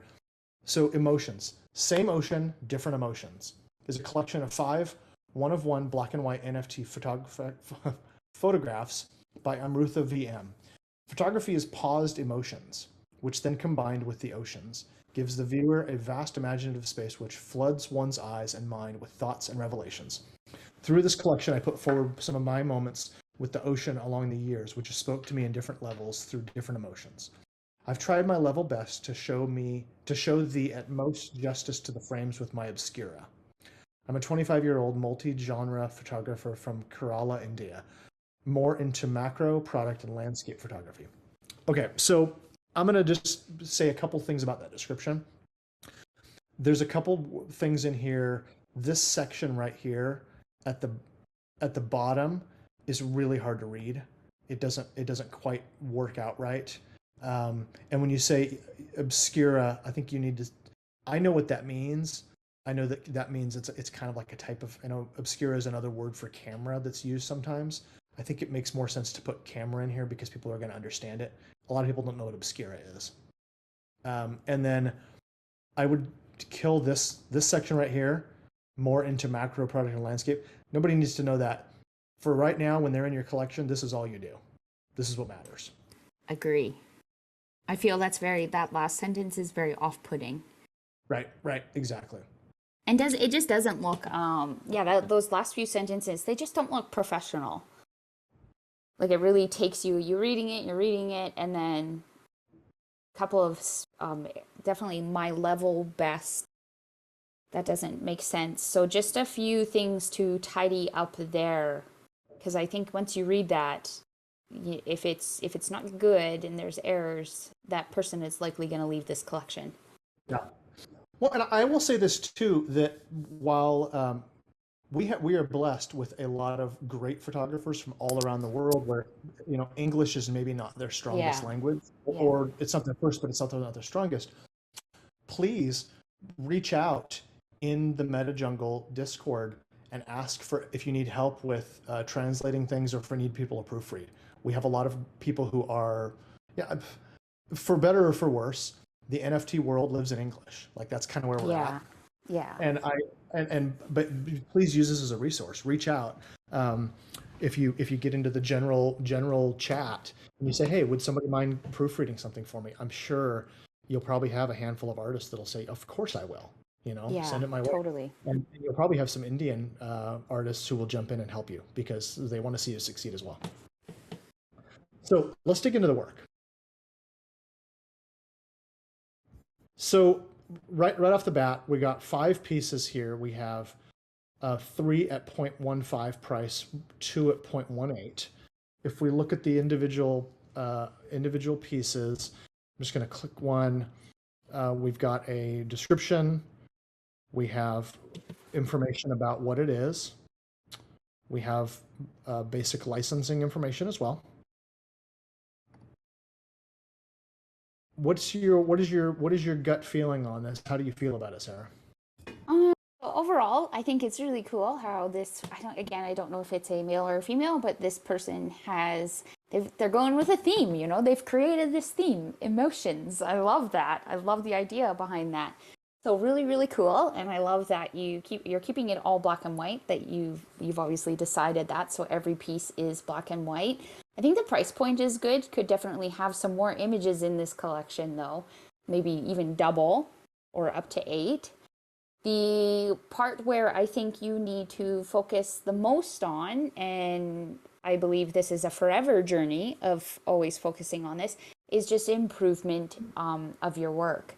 So I'm going to go back to the, like if you're you want to be a landscape photographer, again, this is a landscape photography critique, then I highly suggest just learning landscape photography techniques and, how to make your images more eye-catching, more grabbing, little, very, very tiny things that you can learn about composition that really, really go a long way. So that's the critique part, is just improvement of overall work if you are selling this as a landscape photography collection. I love that you can definitely see that this person is experimenting with long exposure, as in this image. So that's really, really cool. So keep going, honestly, keep going with that. Keep getting out and experimenting and keep improving on that work. But overall, I think we got a cool theme, and it is tied, emotions. It's obviously has a connection with this photographer. So that's really, really cool to see. And yeah, those are my thoughts on the collection. Okay. So I have kind of similar thoughts. I think if I had to give you the biggest feedback, is that when I look at this collection, I feel like I want to see more, and I want to see more work, but I want it to also be more diverse. There's a couple things that stand out to me right off the bat as soon as I pull this up. These three photos, so this one here, Against the Light, Common Storm, Homecoming, they have almost the exact same cloud pattern, which just it's distracting to me. Like, these were all obviously taken like right at the same time, within minutes of each other. These two, I would say, were literally taken within a couple minutes of each other, just because the clouds are so similar. And that's not, obviously you can't control the clouds, but these two, I don't think that it doesn't work to have them both in the collection together. And then this one is kind of the same. It has very similar cloud things happening, which you've told us that you are trying to put forward some of your moments with the ocean along the years, but these three are obviously all from the same day. So I want to see a broader range of work that shows more of the ocean. I want a broader story. And like, this is a very different view, and this is a very different view.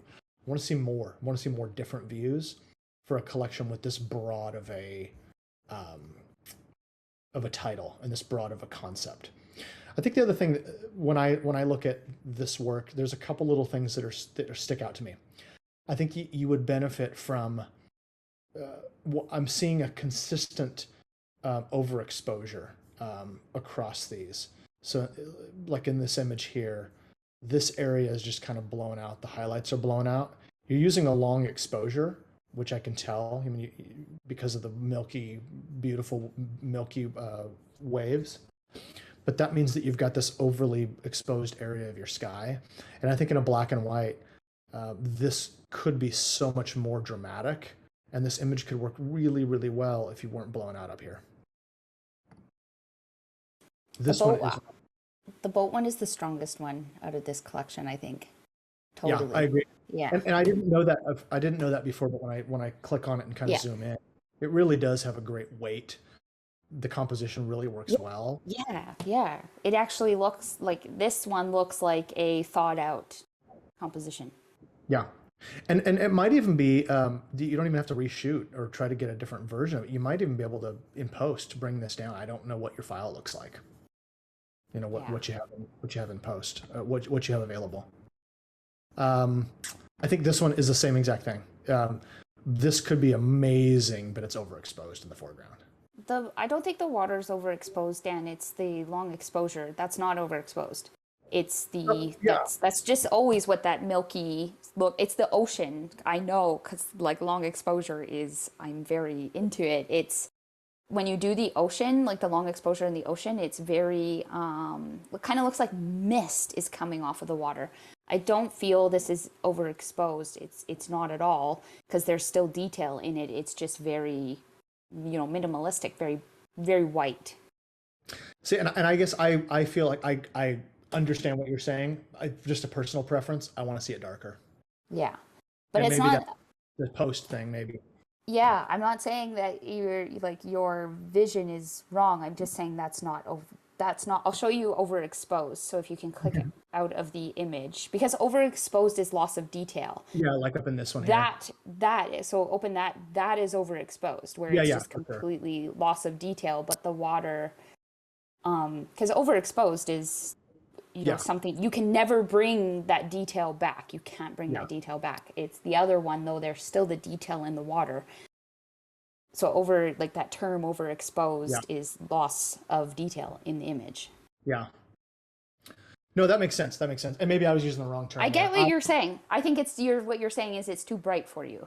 It's too bright, and I think this is one of those ones. And I don't know what this might be an equipment thing, but I would think if you're going to attempt these long exposures, I don't know how you're doing it. If you've got an ND filter on, or what's the doesn't say in your descriptions.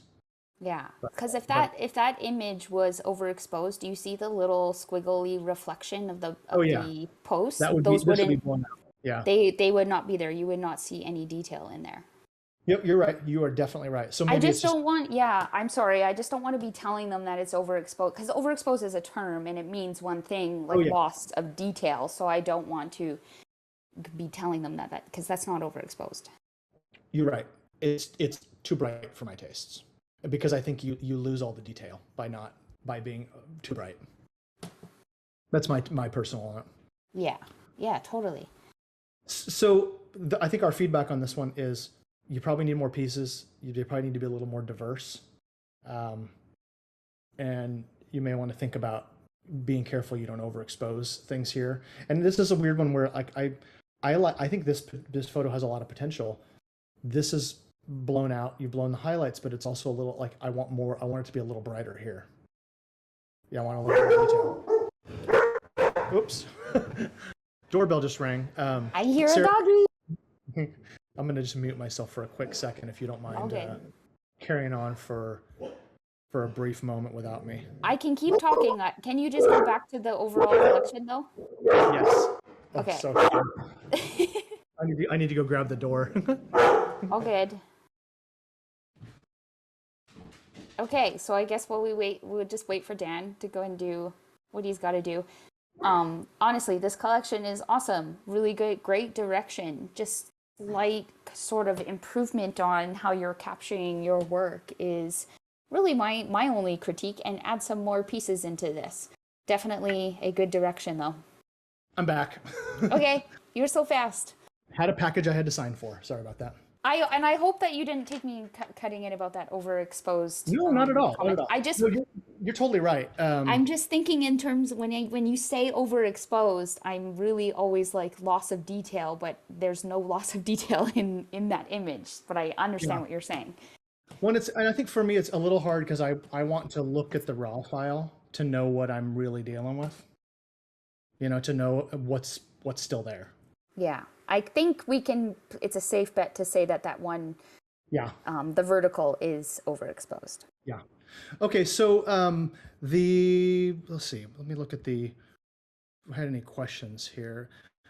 So the artist had asked, let me make sure, am I on the right one? Amrutha. Amrutha had asked, do the pieces need to be equally priced, or can they be priced according to the efforts taken to produce each? What do you think about that? Tough question. That's such a tough question to answer because I feel like pricing is very subjective. Until we really learn more of like a broad pricing guideline to follow, I guess. I personally think if you're putting out a collection, I think a collection is like individual pieces that make up like this one body of work, if that makes sense. So I do feel the prices should be the same. Like when I put out collections, the prices are all going to be the same. I've picked pieces that, Yep. right?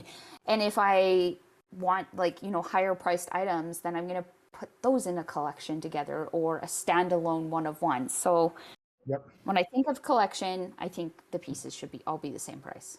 I tend to agree with you. Yeah. I think if you're going to vary from that at all, you better have a good reason for it, and you better tell what you're doing. Exactly. Be very clear. Like, this is why. Yeah. Yeah, that's my take on it completely. Another question. Should the individual pieces be specified while I don't know. I'm going to skip that question because I'm not quite sure what they're asking. Should the individual pieces be specified while talking in spaces, or should the whole collection be told about? So I don't know if this is quite the right answer. I think when you're trying to promote your work, you need to strike a balance between, use the individual pieces when you're going to, like, let's say you're going to go on Twitter and you're going to share your work. I think it's great to pick one piece and tell the story behind that one piece, to not just share the whole collection every time, because that doesn't give people a chance to identify and emotionally connect with one piece of work. Sometimes people get really excited about the whole collection, but I find that oftentimes collectors are going to connect with one specific piece. So you got to strike a balance between showing the whole collection and showing individual pieces. I agree. I agree with that. It's a little bit of it's an odd question, I think. But I think what you're trying to get at is, should you only talk about the collection, or you should talk about individual pieces? And I think it's definitely balance. Was it in a space? Did they? Is that like in a space? Do they talk about the whole collection? What was the question again? Should the individual pieces be specified while talking above in spaces? Oh, okay. Right. Totally Definitely start with just the overall collection, because you have no idea how much time you have. That's the thing with spaces, is you could be under a time crunch unless it's your own space that you've put on. Just start with the overall collection as a whole. Yeah. You ready to move on to the next one? Yep. Okay. So next collection is Far Too Small, by Bodhi Basu. I like this one. And let me just say right off the top, let's just get this out of the way. We've got somebody in a yellow jacket here. Sarah's gonna Not only why I like that one. I didn't see that one first. I'm just messing with you. So this is a collection that's called Far Too Small. There are 7 items. Looks like one piece has been sold already. I'm going to go ahead and read this. Everyone has a story, and this is mine. It has been quite a journey for me as a photographer and as a person in general. Solo travel has been an integral part of that process, and this collection is just a sneak peek. Nature is truly our best teacher, where everything seems so flawlessly perfect and grand in spite of all the cracks beneath its surface. Every drive, every hike, every small town I passed by brought me closer to my own self. For someone who is scared of being alone, scared of heights, even scared of having a meal by himself, this journey helped me evolve into a version of myself that I could be more proud of. The title of this collection is something I live by now. We are far too small in the bigger scheme of things.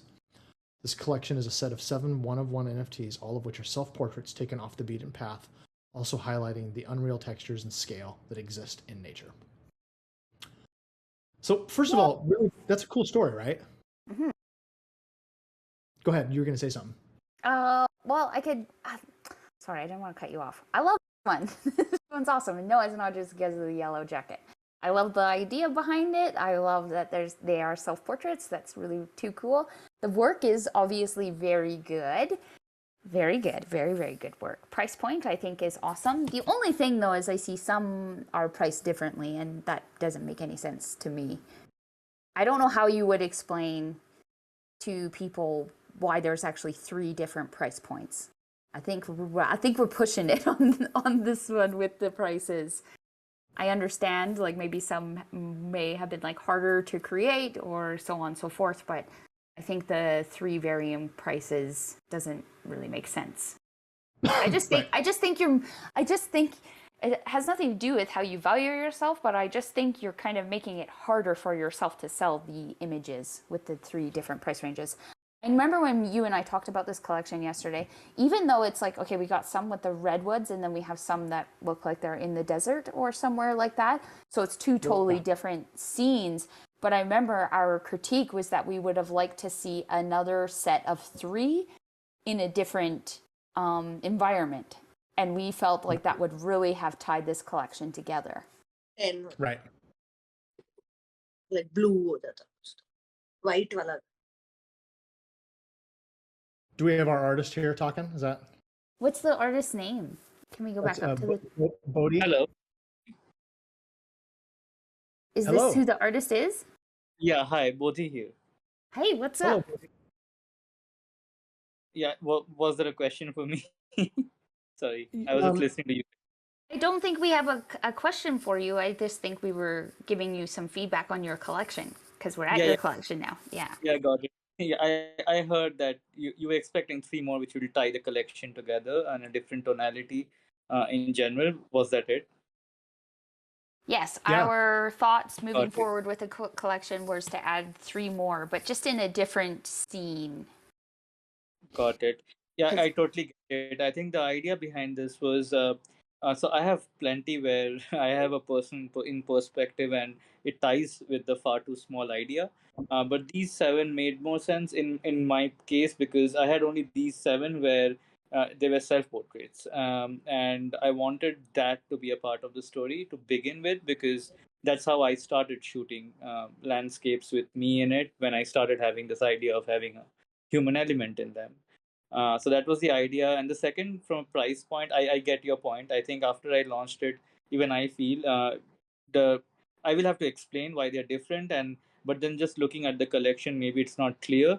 But I think from my point, it was the same thing that Sarah you mentioned. Was I think the complexity of taking a picture as well as the places that I have been, the conditions. I think they played a part in how I priced them. But I'll definitely keep that constructive thing in mind for the next time.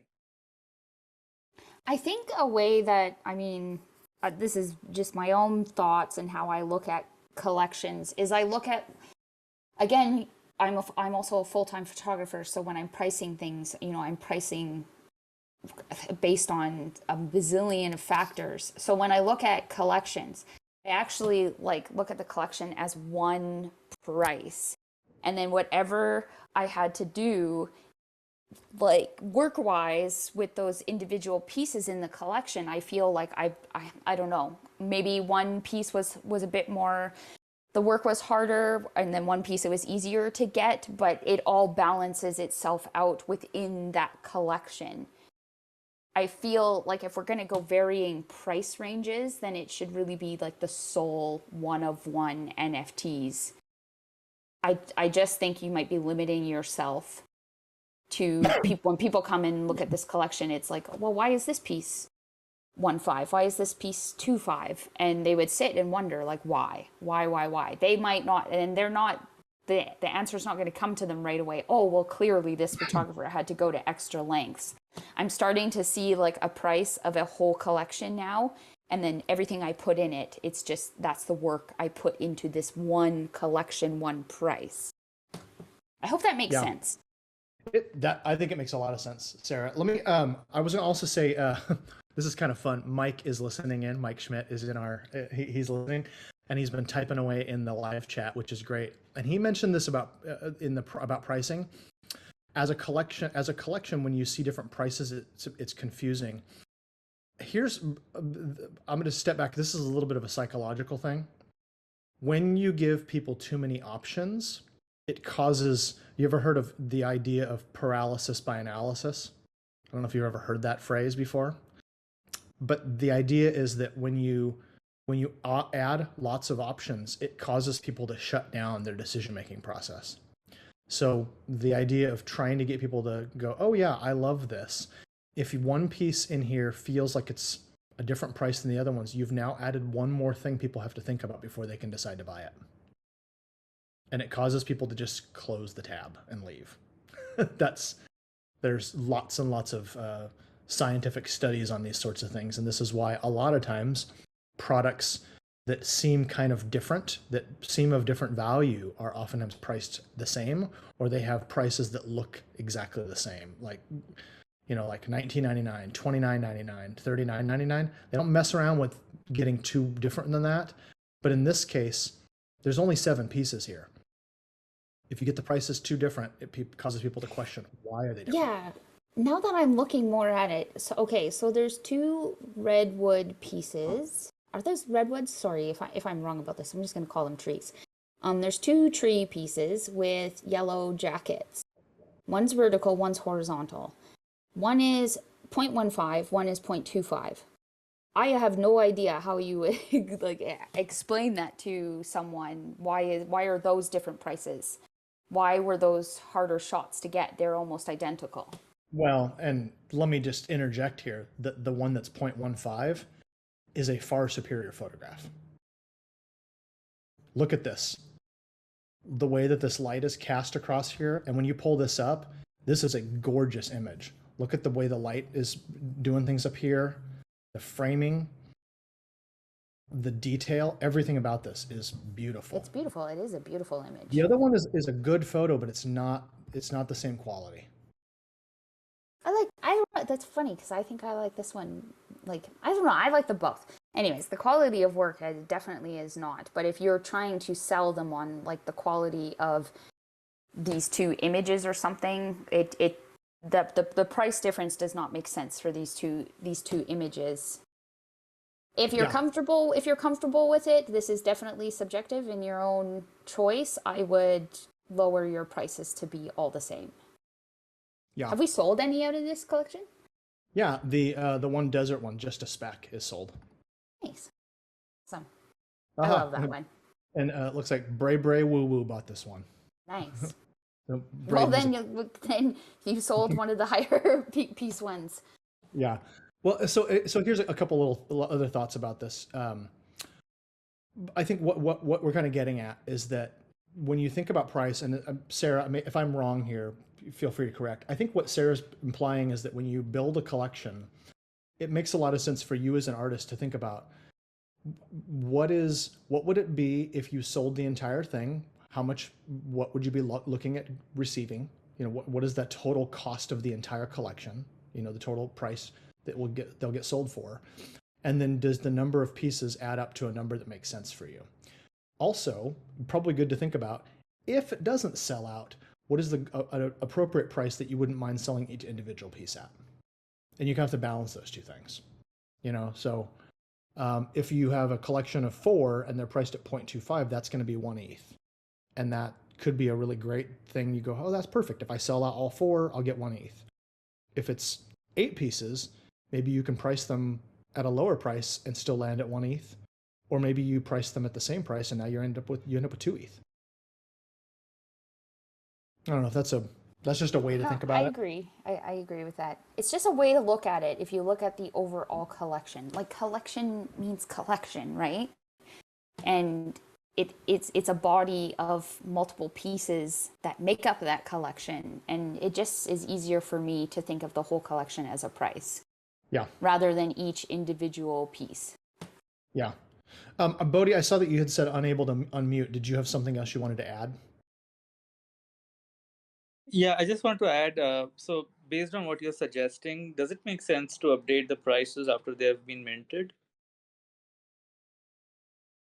Well, first of all, are these actually minted like on Manifold, or are these, or did you create the collection in OpenSea?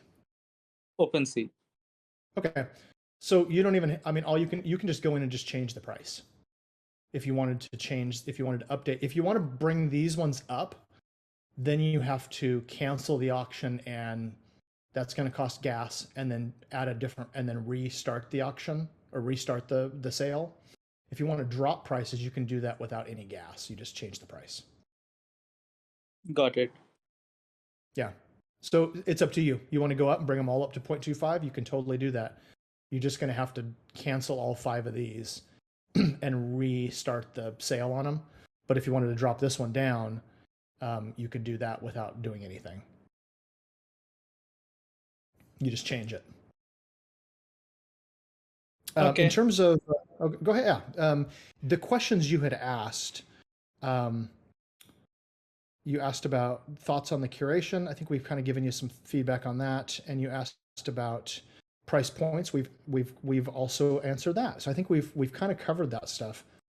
I think if Sarah and I had one piece of feedback on this one, it's that we think the work is really good. I see that there's these 4 pieces from kind of the redwood forest, and there's 3 that kind of have desert vibes. I think that if you were able to add 3 more pieces from a different location, even if it's not right away, I think that could be strong. And I think it would actually make the collection maybe a little stronger. And I don't often tell you to make more work and put more work in, but I think in this case, it might be 3 is kind of a magic number, and having a third location, a third style might be helpful here. Thanks, Dan. Thanks, Sarah. I think both the feedbacks make sense. I'll go through my images and see what I can do with them. Yeah, and I'll just flat out tell you again, my favorite image in this whole collection is this one here. And it should be Sarah's favorite too, because look at that color, right? Yes, of course. I think we need to move. I think honestly, because I do have another meeting soon. Well, Okay. we need. Yeah, sorry, Dan. We need to move on to the next. What's your hard collection. cutoff, Sarah? Sorry, what was that? What's your hard cutoff time? My next meeting is in 10 minutes, so Okay. we need. Yeah. Let's crank. And Sarah, I can move without you. I can finish. No, up I'm without not. you. I'm not leaving. I just tried to juggle it around with what the time you had said yesterday, roughly around 2 hours. I was right, and I Yeah. have taken too long. Okay, so let's move on. Our next one is Dead Sea of Salt. Ooh, what's going on with my Oh yeah, this one is. I remember this one. OpenSea is freaking out here. Let's see if we can get this to load. Come on, there we go. Okay, so this is Dead Sea of Salt, and it's Barshalgi. I hope I'm saying that right, Barshalgi. And this is, first of all, I'll say that it is, oh, hey, do you notice something here? This is different from when we looked at it yesterday. Has the amount changed? Yes, it's a lot less pictures now. Ah, well, that's what we wanted. Okay, so, yeah, so I'll just tell you right off the bat that when we looked at it last night, was it like, I want to say it was like 60? Am I remembering that right? I can't remember the number, but I just know lot it of was a lot more.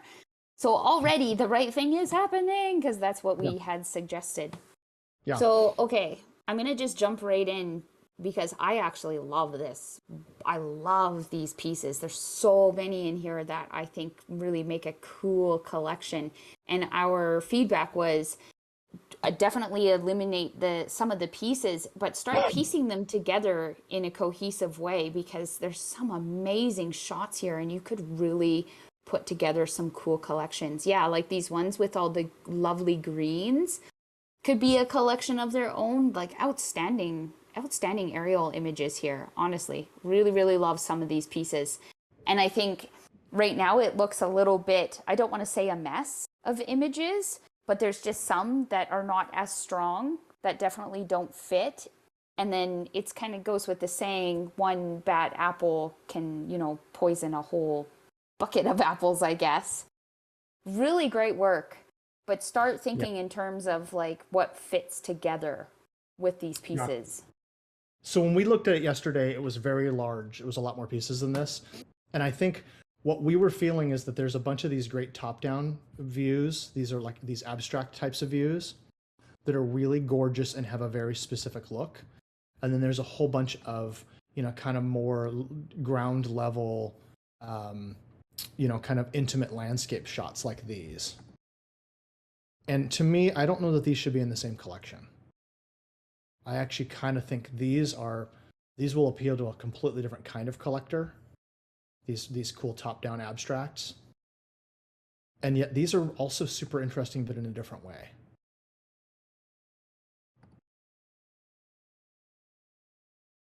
Like, look at this. It's like some kind of angry monster. Yeah, that one's cool.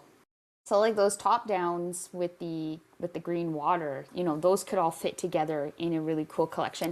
I think this collection is just a matter of going over it and maybe going over it with someone else of what are the strongest pieces in here and just eliminating those ones that are not necessarily so strong. This has nothing to do with like your skill level as a photographer at all. It's just, tidying up the collection. Like, look at all these. These all here are beautiful. All go really well. This one. I mean, I feel like there's multiple collections in here. Yeah. Like the tree one, it just doesn't fit with the rest of everything. Yeah, this one is, I think it's really pretty, but I don't think it fits here. It's not telling the same kind of story to me. What And I'd love to see this right here up close, this salt encrusted bottom of the tree. what a cool place to photograph, seriously. Right? It's such a neat place. Yeah, it's cool. I think we looked at it before. Didn't they need more in the descriptions? Was this that one? Yeah. That collection? Everyone, yeah, the descriptions are very lacking here. Yeah, And they I'll need, say yeah. this, our general rule is if you don't have the descriptions, we're not going to include you. This one, we both felt like the work was so strong that we wanted to include it so you would know as an artist that you've got to go in and get your descriptions filled out. And the descriptions that in the MetaJungle Discord, we have templates for descriptions of what you should have in here. You should have your artist name, you should have the collection, that it's a one of one, your licensing information, and then other details about what's going on with the individual photo and the collection. And so we broke the rules a little bit with this one because we feel like the work is really beautiful and it has a lot of potential. But yeah, that's the stuff that needs to get added to this one. In terms of the questions, is the message the collection's trying to tell clear? I think it's a clear message that about the Dead Sea, that it has these extraordinary views and that there's all kinds of weird salt structures and things. But I think you just really need to decide on an aesthetic vibe for this. And then in terms of, you asked about marketing strategies. Are there any specific thoughts there, Sarah, that you think, how would you market this? Is there anything you would do differently or not differently? What would you suggest? For marketing? Oh, that's such a broad thing to talk on, and could be its own like I agree. individual discussion. Marketing is like you just got to be there. You have to be in people's faces. Start posting your images. Right now, it's obviously Twitter is where the most of our stuff happens. So start sharing your images, talking about your pieces. Just be present and just try to be in people's faces a lot with this stuff. So, but yeah, this collection's not released yet, right? It is out there. They do have, Okay. they're set up for auction.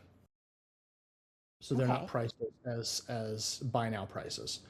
Here's what my gut on this one is. This is really interesting work but you need to curate this collection a bit more. Yes. And then I would start sharing share the collection and then share individual images on Twitter and tell the story of the individual images. Do one every day. That's how I would do it. Yeah, marketing is like, I just feel a whole other discussion too.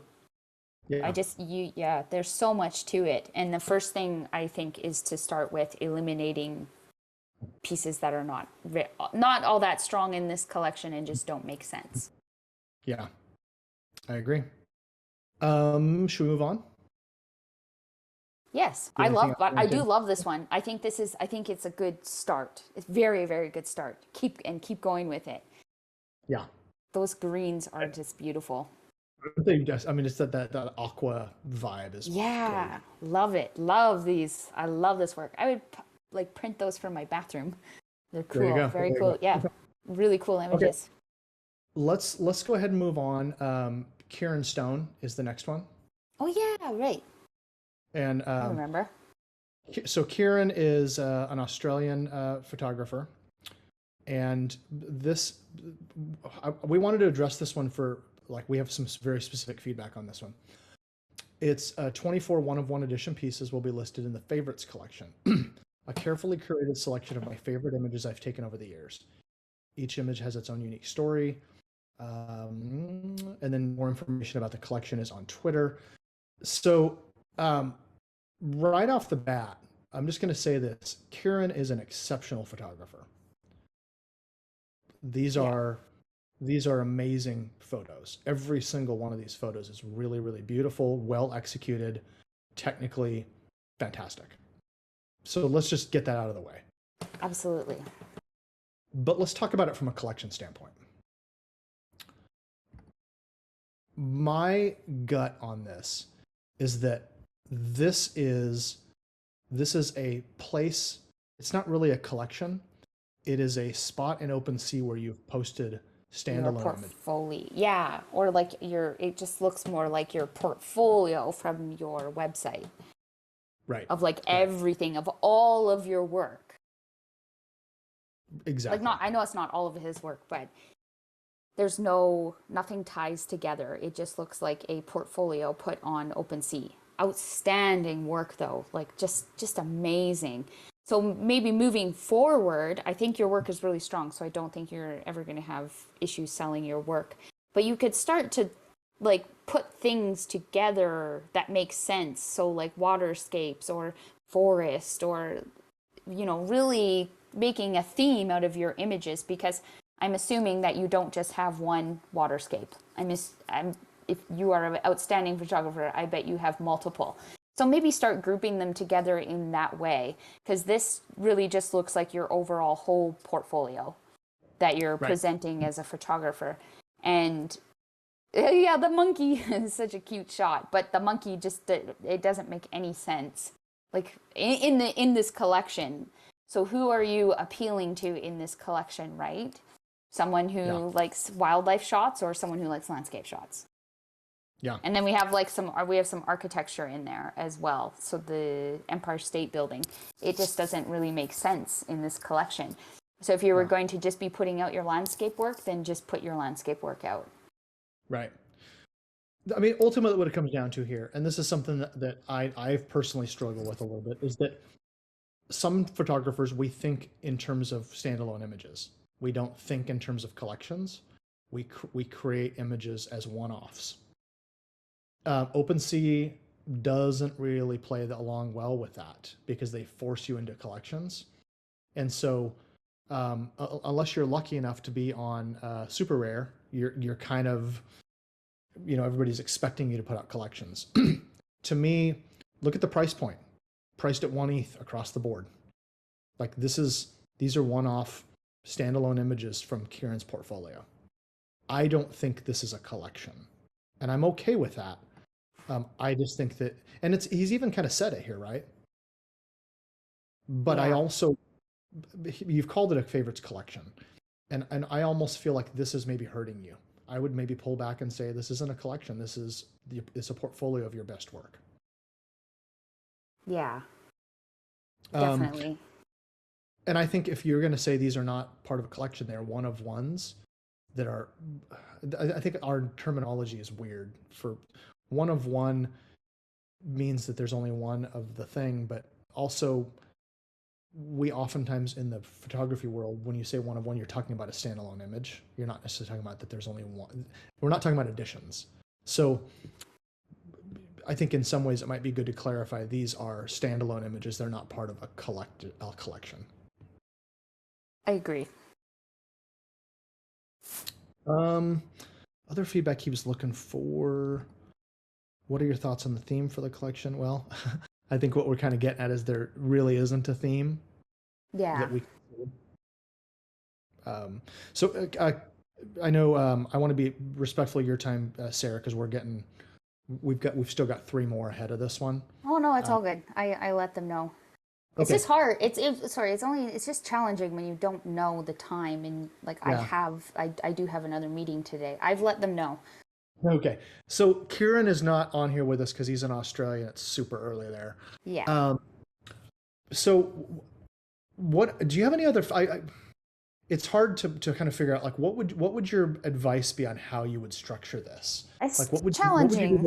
Would you just change the title of it, or if he's gonna keep it the same and he wants to sell his images like this, then definitely be just very clear that this is your overall work, your overall portfolio. I think maybe opinion wise, maybe some advice is I know we don't have a crystal ball, but just try to be very cautious of the future and how much things are changing here. And I see a lot of these images like waterscapes, forests, sand dunes, cityscapes. Like, you've got a large body of work. You could really do some spin-offs and create some unique collections moving forward. It's tough because what you do now with this collection really sets the pace moving forward, I think, especially with your future work. especially at the price that you're selling it at, you're setting the bar quite high. Yeah. Yeah. Well, and that's one of the things I was going to say is I think if someone just click on here, I just want to go look and see. Sometimes we dig in a little bit, and sometimes we go look and see. Do they have any other collections? What have they done? No, Kieran just has the one collection here. Yeah. My gut is that instead of this one collection of all your best work, it might not be a bad idea to split these up into a series of smaller collections. Yes. That are, because you have these beautiful, like, look at this. This is 12 Apostles, isn't it? No? Yeah. Maybe smaller collections. Yeah. And then also, I'll throw this out here because I think this is kind of important. You really, Kieran, it would be beneficial for you to go in here and add a lot more description information per the MetaJungle guidelines. Put your artist name, what you're doing in terms of if it's a collection. If it's not a collection, I think it's okay to say that. Say that it's not part of a collection. Say that it's, a standalone piece. But you should be clear about all of that stuff in your description.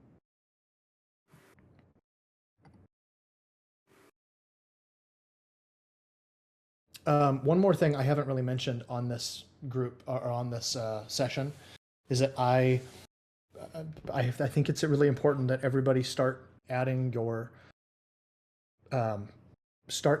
important information to the properties of your NFTs. So add your if it's an editorial license, add license editorial to properties. I don't see a lot of people doing it yet, and I think you need to. Really beautiful work, Kieran. Really, really beautiful work. I think you could do a lot moving forward in the future with your work. I agree. I want to see a collection of just these seascapes from Australia. Yeah, there's just more possibilities than just. I understand as photographers, we come here and it's natural for us to just dump out our full portfolios. Does that make sense? But I think as we're learning and evolving, we're learning to create things and piece things together in different ways. I just think you have way more options here than just putting out one collection. This is all of my work. Here you go. Just be mindful of the future is pretty much my only advice. Exactly. Okay. Oh, and look at this. Huh. Now we can see his foundation work too. Nice. Because I sorted it differently. Nice. Which is gorgeous. Those are really cool. Okay, let's move on. So Kieran, reach out if you've got any questions or any if you're looking for any feedback on things. But we like your work a lot. We understand this is not really a collection; it's more of a portfolio, and I think you should really consider maybe parsing these out into like some different smaller groups. And one thing that Mike mentioned in the comments in the chat is that Foundation should have never left the one-of-one realm. We're kind of missing, like, this is a lot of this. Yeah. This is all work that feels like it maybe should be on Foundation as singles, but they got rid of that. So we're kind of left in no man's land a little bit. Oh, look at this. And then at that price point, just one last note. I mean, again, pricing is subjected to everybody, but I feel the higher priced items, the more stuff you have out, the more it just dilutes the scarcity of your work, especially with the higher priced items. I just think it could be setting you up for a troubling future, maybe moving forward in the space. I could see that. Oh yeah, I'm just look. Did you look at this photo?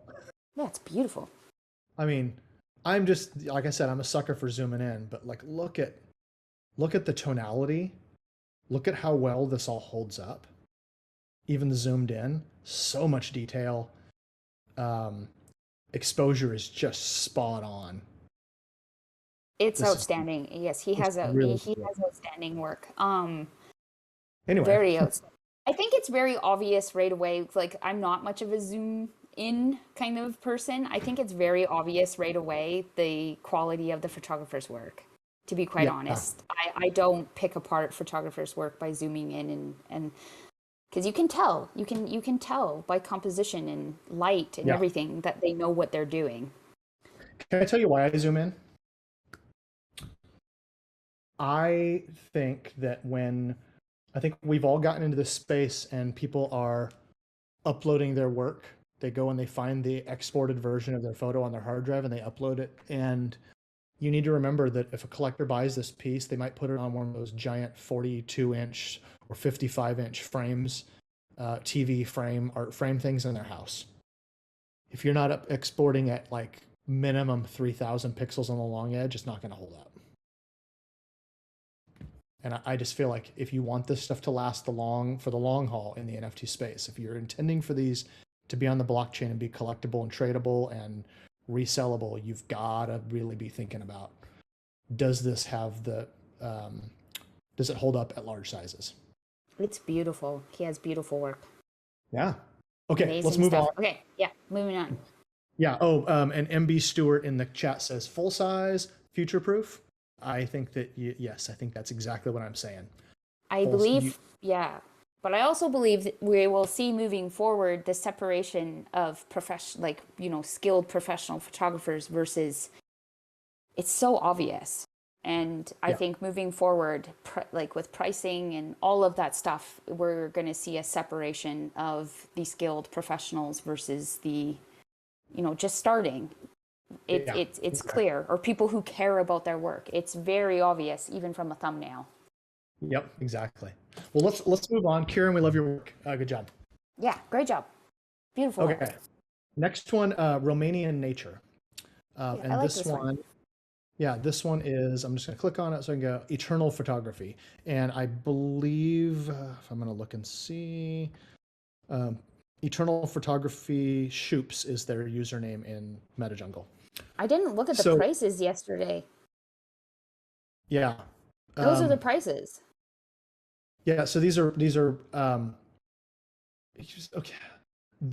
So if I'm ever going to pick at prices, I'm going to tell you that I think that the price on these it's too low, realistically.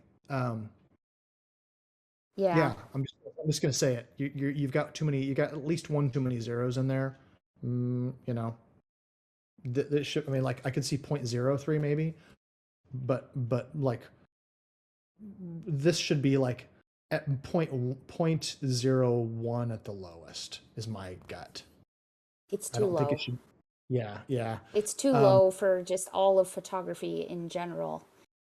It's probably not doing any good for you either, having it priced like that. I just don't see. Yeah. At this price, $887, it's gonna cost you at least $2 to transfer it to your bank account. So, this is too cheap. You should raise your prices. And I don't know, and I will say this: I know that the dollar or what ETH transfers to in your own native fiat currency may be different, but I was just gonna ask that actually.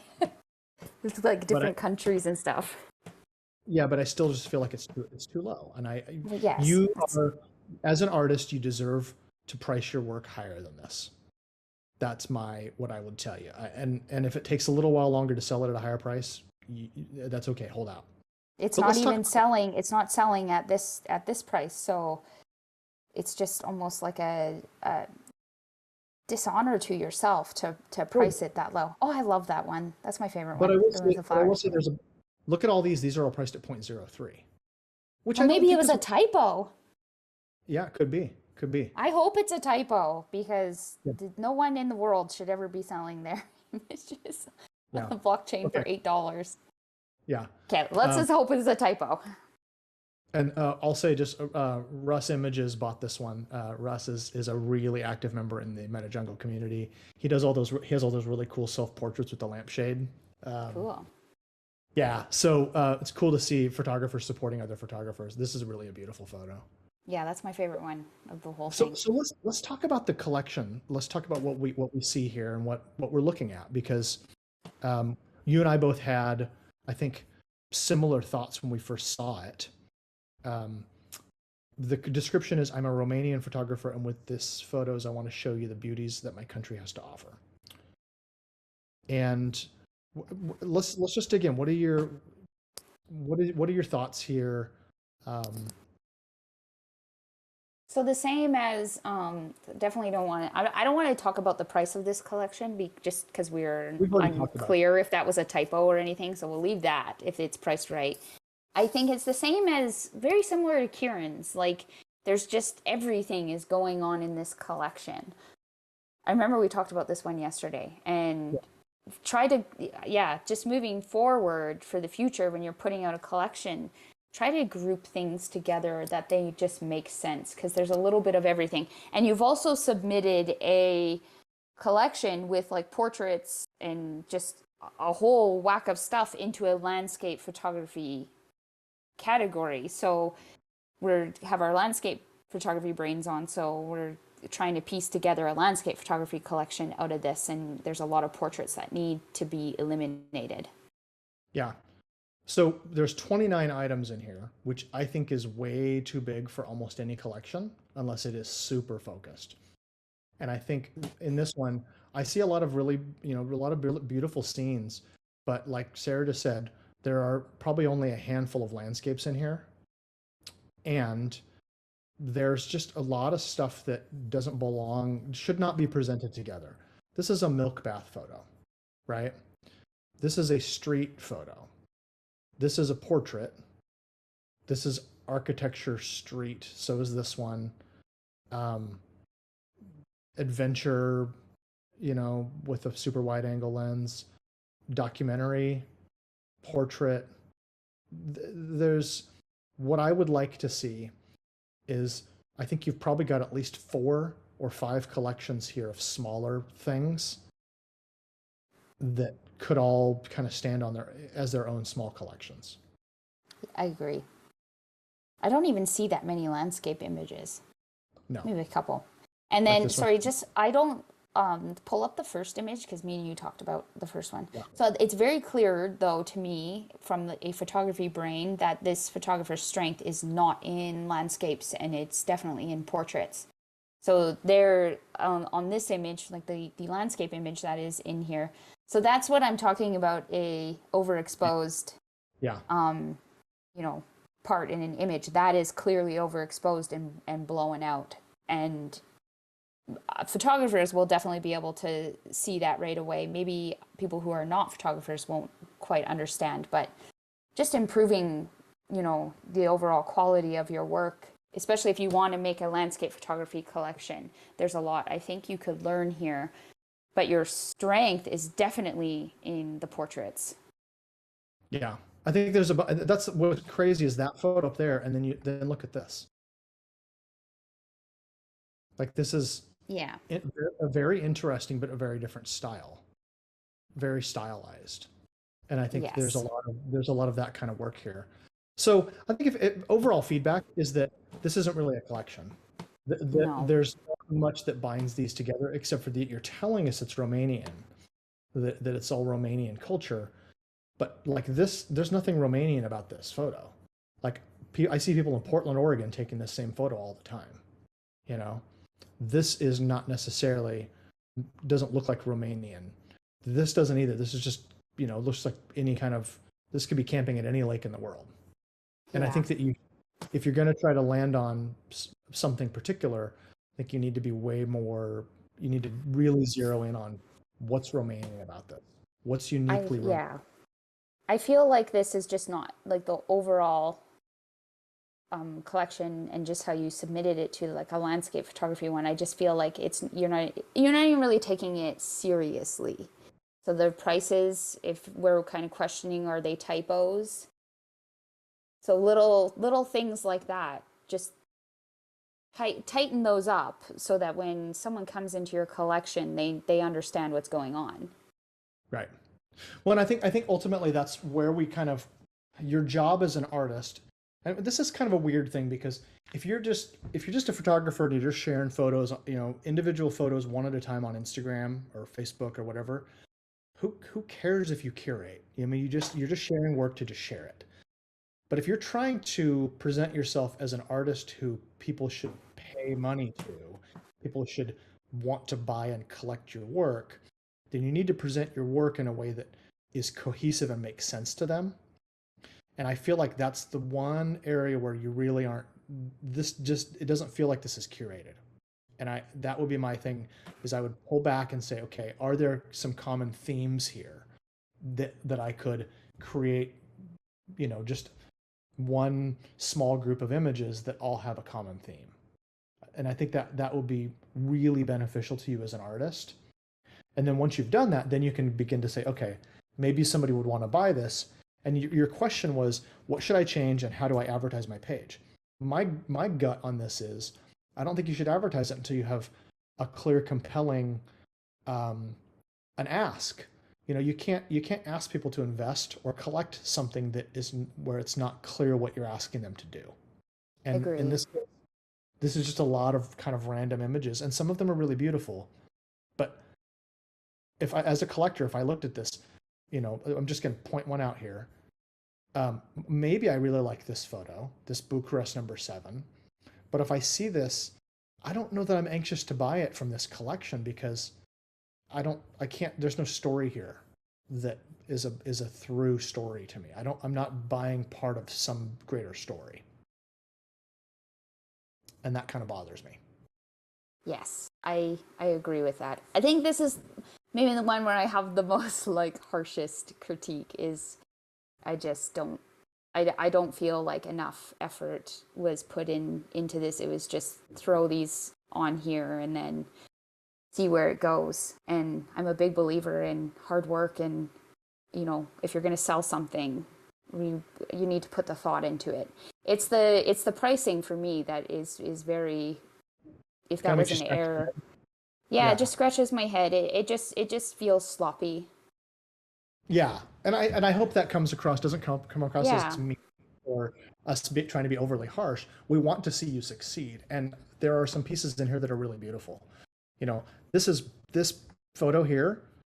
This is really beautiful. I want to see more work that is like this. And also take a look at this. Look at the description. This one, the description is all in place. You're missing a couple pieces, but you're getting it. That's such a good image. Yeah. So I love that one. Russ Images for picking that one up. Okay, and I think you have quite the future as a portrait photographer too. I agree. Sure. Spend more time on that. Yeah. Fancy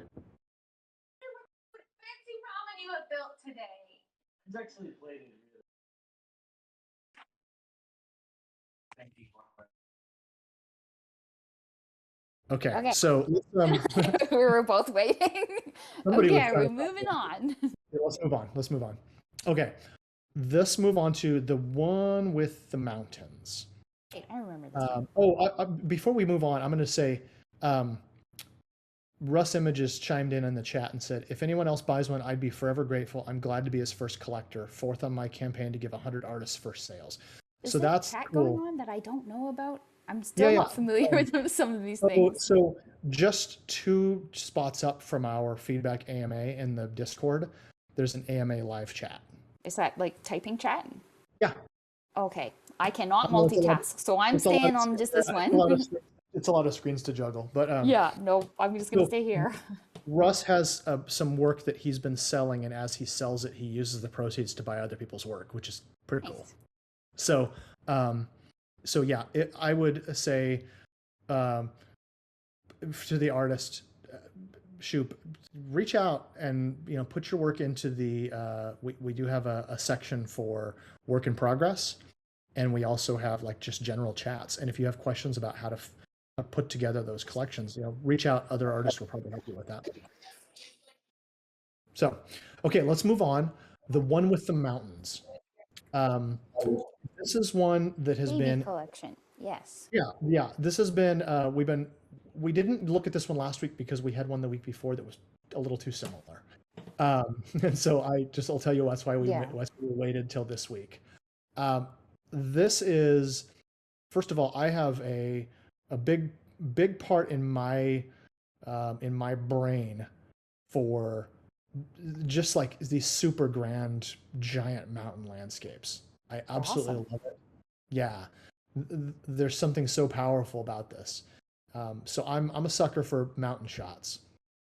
I remember we talked about this one yesterday, and we both had like just the same feeling about it, and was that we would like to see more images, because I know that this one doesn't need like a bunch of critiquing or anything. More images in the collection just to look a little more complete, and then just kind of cleaning up the work, like a few things, and that I feel that could be done obviously in camera and end with the editing, just like some polishing, if that makes sense. Right. And also this is kind of interesting. 3 of these are already sold. Nice. Yeah. Which is cool. And I want to do something here. I want to click on this one, and I want to do something here so you can all see. When I talk about images holding up, this is a very good example of one that does hold up.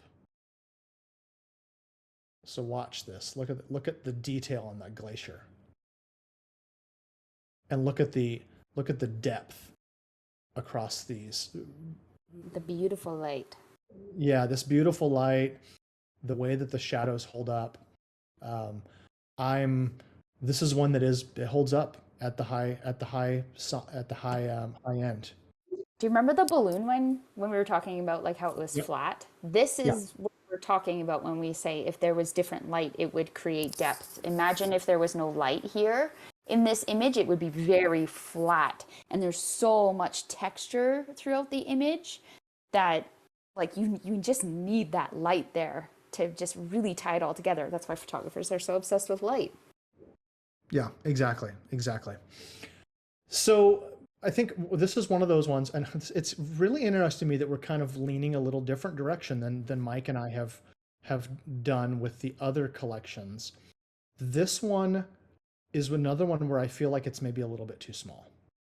I kind of would like to see a few more images. Yeah, I think that was yours and I yesterday when we talked about it. It was our only thing with this is just more pieces at that price range. I say this from a person that had 6-piece collections, but they were higher priced items, and many reasons for that. I feel like with the smaller price collections, more images is better. Yeah, I kind of agree. I think also this is an artistic thing. I think that depending on what you're doing, if you have a story that can be told in 4 or 5 images, that's great. I feel like with this type of a collection, there's a very kind of homogenous look to all of these. Like the reason why I kind of single this one out is because it looks different than the rest of them. That's my gut. I like it because it has the glacier, it has the valley. These all begin to kind of feel like these two feel very similar in terms of framing. Same with this one. This one's really different. And this one's kind of different too. And so it's kind of like I want to see more different kinds of views of mountains, if that makes sense. Yeah, like throw in maybe 3 or 4 more that are just slightly different. Yeah. Other than that, it's a cool collection. Yeah. If we look at what the artist was asking about, it's Haysam Ali. Hopefully I'm saying that right. Is the description strong enough so that the viewers can easily connect with the story?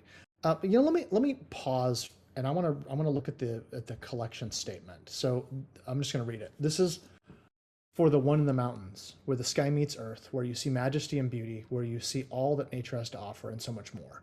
This one is for the mountains, where you hear stories of genies that haunt you and fairies that want you. One look at these magnificent summits, all you can do is get lost. But this is where you go, not to get lost, but to find yourself. You see calm in the chaos, you see serenity in the wild and wilderness. You wonder how something can be so elevating and yet so grounding. How can something so spectacularly majestic make you feel so small physically, but also make you feel as though the entire universe is unfolded within you? A collection dedicated to the unsung heroes of the mountains, working as potters and as guides to the ones in the background, dedicated and content. They see people getting recognition for what they're able to do with such ease and grace. So this doesn't make a lot of sense to me. I think the first half, like maybe this section here, that's a compelling statement. It's a compelling collection description. The rest of this starts to get kind of weird and nebulous, where I don't feel like it relates to the mountains at all. It's like we're talking about some person that's other than the mountains, if that makes sense.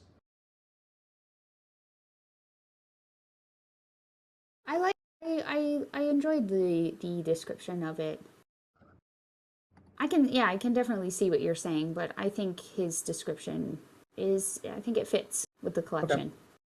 Well, the reason I brought up the description, it's so hard to I can definitely understand his struggle because it's one very specific thing, like these mountain peaks, which I think improvement of work will be the biggest strength, like to carry the collection forward. Is just that it's amazing work, because it's hard to really tie a story to something just like that. But I think you did a good job with the description. But I could definitely agree with what you're saying, Dan. okay. Well, and we can all, that's why there's two of us. We have different opinions, right? That's okay. The reason I wanted to read the description is because the artist had asked, are the descriptions strong enough so that viewers can easily connect with the story? I personally feel like I don't see a strong enough story, and maybe that's because the work is a little too homogenous in terms of the kind of look. I feel like I need to have a bigger story. I feel like I need to see a little bit broader range of mountains, of views of mountains. Yeah, I totally get that. And to have of each shot, you're really gonna, if you want it to be about the story, you're gonna really sell that in the individual descriptions. Yeah, exactly. And you get more to write in the individual descriptions, correct? If I'm wrong, I haven't done an OpenSea collection for a while. The way that they're limited on the overall description, right? Right. Yeah. The collection description is limited character-wise, but the description for the individual pieces is not. So you can go hog wild with making the description super long. Yeah, so you have two chances here to really sell a story across. Yeah. So on this one, take a look and see, because we are, and I'm gonna say this, that because this is our first landscape one, we were a little bit more lax with this, but we are missing our description details on this one. Yeah. And so I want you to know, like, this is important. Look at this one. This one has it. Yeah. Has details. But and that was one thing when we were looking through here. I saw that some of them have them, some of them don't. Yeah. So fix that up, definitely. Get the technical things just nailed down, out of the way. Get it right before you release a collection. Don't leave things sold, right? So you can't Oh change yeah, it. that one's done. Moving forward. Well, this is good feedback for the next collections that they put out. Yeah. Don't list like half done collections, especially within the descriptions. Yeah. And I'm guessing see, all the ones that aren't sold have all been updated. All the ones that aren't sold have been updated. The ones that aren't sold have all the descriptions in place. The ones that are sold don't. Ah, yes. Okay. Well, there you go. He knew. He learned.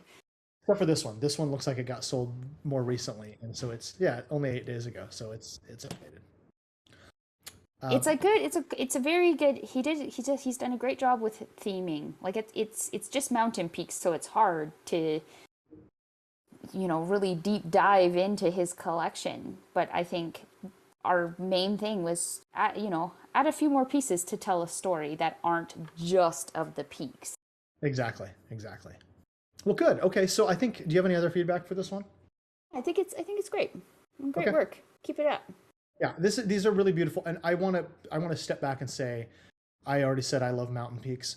These are super hard to get to. So please let me, if you could see me, I'm bowing down and saying I'm not worthy, because I know how hard it is to get to these locations. Commendation for getting here in these beautiful conditions and taking these photos. My hat's off to you. Agreed. Totally agree. Talk about how hard it was to get there. That's a good idea. Oh yeah, this collection. I remember this one. So this is our last collection here. So our artist is oh man, Sequib, but I'll just say their handle is Coke and Clicks Oh, okay. on Twitter. And so let's just take a look here at what we've got. So Aurora Twilight is a collection of one images of sunset sunrise captured across the Konkan region of India. A colorful sunrise or sunset is one of the nature's greatest show, when the light can be special and even the most mundane subject looks magnificent. The light during sunrise and sunset looks very similar, with the low sun casting long shadows and revealing form and textures in the landscape and warm colors. This collection shows difference in the light and color. So, May I start? Yes, Do you mind please. if I start? Only just because I have the other meeting that's waiting for me. Do it. And I Let's get know this one is like such. I think there's a lot to learn on this collection, like a lot to learn. So I think it's great. I think we've got a theme. I love it, and I love that we're really rolling with this, like this sun, whether it's a setting sun or a sunrise. We're going with that theme. So it's clear to me that this photographer is learning and growing, and I want to draw attention to just improvement of composition. I think this is the biggest thing for you, if you're listening here in the panel, photographer, is just improving your work. And I don't ever want anybody to feel like it's like, oh, your work's not good enough. Because again, I said this at the beginning of this session, it's all a journey and we all go through it and we all have to learn how to improve. But looking at this image here, it's beautiful, such a beautiful sunset. But I'm going to go back to what I said before of, yes, the crooked horizon. So, you know, there does have to be a standard, I feel, with some work, and there are things that will stick out like a sore thumb. You know, like a professional photographer is not going to have crooked horizons. They're going to make sure those things are all taken care of, whether it was in post-production or in the camera. It's important to pay attention to those little details because it's showing the overall your skill as a photographer. So I feel like a lot of these images, they're called the tourist snapshot. And we use that term in photography a lot as we learn. We are trying to step away as photographers, and we learn composition and light and grow our skill. We're trying to step away from the tourist snapshot. So can you click on that image that you're just hovering over? Yeah, or any of them really for that matter. So things like just learning how, I don't know if you were on a boat or not, but if you weren't, you know, learning about rule of thirds, foregrounds, midgrounds, backgrounds, just going back to the basics of some rules and applying those to every time you take your images is really going to up your images, and it will help you sell them a lot better. I think you've got a good base, you've got a good start here, and you obviously know how to, like, you're shooting into the sun, which is challenging. So you're good with exposure, but to me, it's just improving compositional technique. And it's really easy to do, but you're there at the start. So keep going and keep getting out there and practicing. Can you go back to the overall collection again? Yep. So the first one, obviously, the first one sold, right? Did it? Was that Not the one yet. that? Oh no, not yet. So you can see with this one, you're experimenting, you're trying new techniques. Keep doing that. Keep going with that. That's awesome. This is a really, really cool shot, and it's unique, but I feel it's the only shot that stands out of the whole collection. I don't know if you agree with that, Dan, but can you go back to the overall collection again? Sorry. Go here, go there, go here, click on this. I was typing in the chat, so. It's okay. So we've got like this one image that starts off the collection that is, you know, a little bit unique, and you can see they're trying something, and then it flows into the rest of the collection. There's crooked horizons. There's just a little things with your images that could be improved. One strong image I don't feel is enough to hold up an entire collection. And that's not at all meant to be harsh. Please don't ever take these as harsh words. It's just little tweaks with your shooting that will really, really step up your work. Can you click on the one to the right? I just wanted to see it. Oh, okay, I see. I didn't know if there was more to the image missing, but that's just what the image is. So that's my overall critique on this collection. I was waiting for this collection because I felt this was a good one to talk about the improvement of work. I'm sorry, but I feel improvement of work is very important if we're going to be selling these.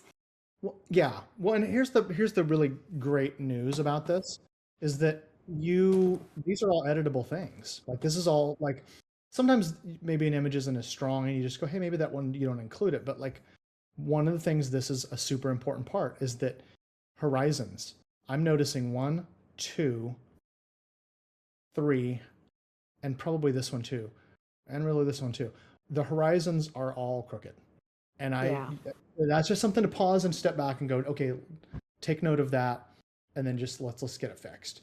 And then I think another one you mentioned this one, the horizon's crooked, but also there's not enough space at the bottom here. Yeah, a little, yeah. And it's the crooked horizon for me. Oh, but this could be, can you imagine if that boat was like centered with that sun and the horizon was, but it would just look more professional. Right. Yeah, exactly. And I think you honestly have one chance with the thumbnail to grab people's attention.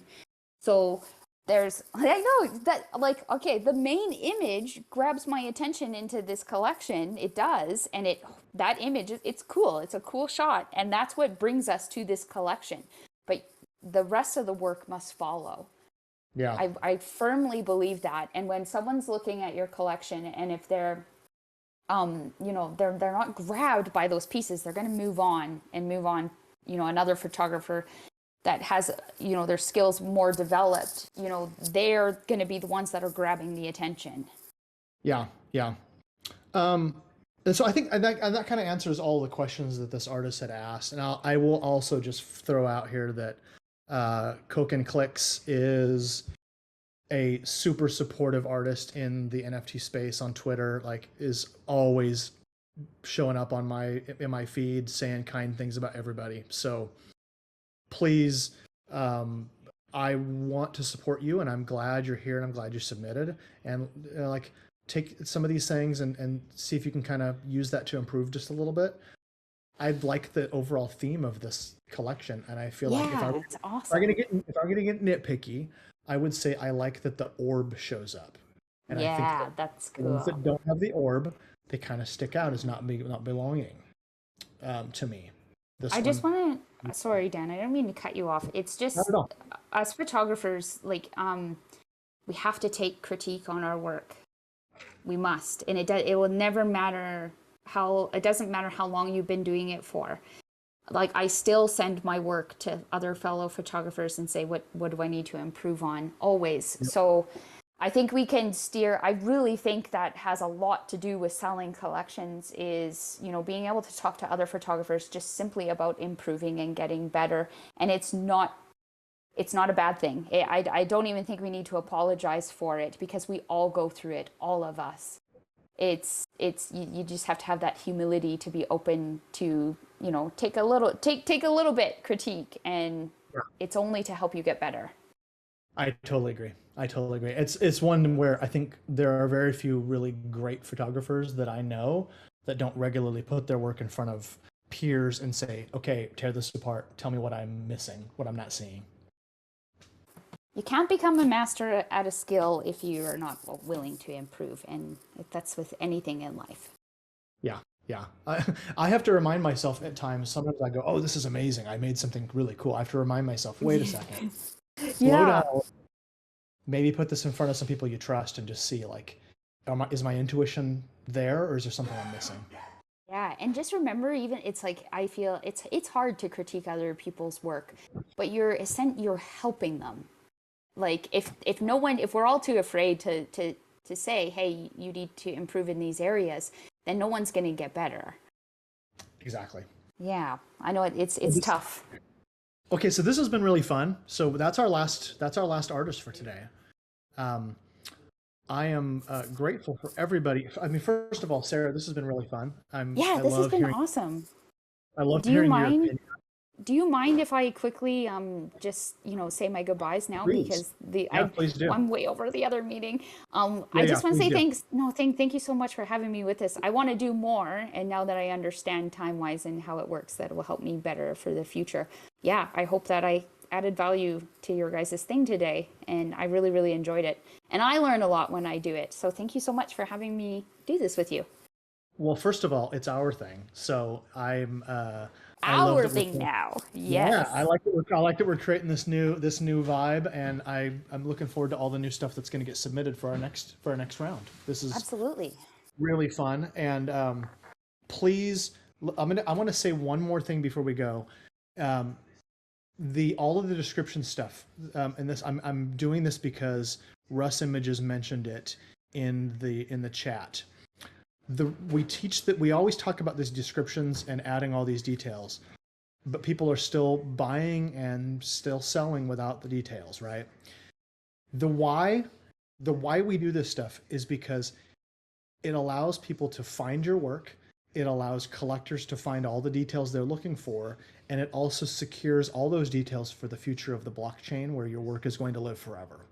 The better you put this stuff in there, the more value, small pieces of value you're adding to your work, and the more collectors are knowing exactly what they're getting and what they can expect and how they can use it. So as you add all this stuff in, we're not asking you to do this for no reason. We're asking you to do it because we want your work to be better and age better. So that's about it. Sarah, I appreciate you being here. Thank you so much. And have a great next meeting. Thanks, Sarah. Thanks, Dan. Yeah, thank you. Look forward to your next one. And thank you, everyone, for coming.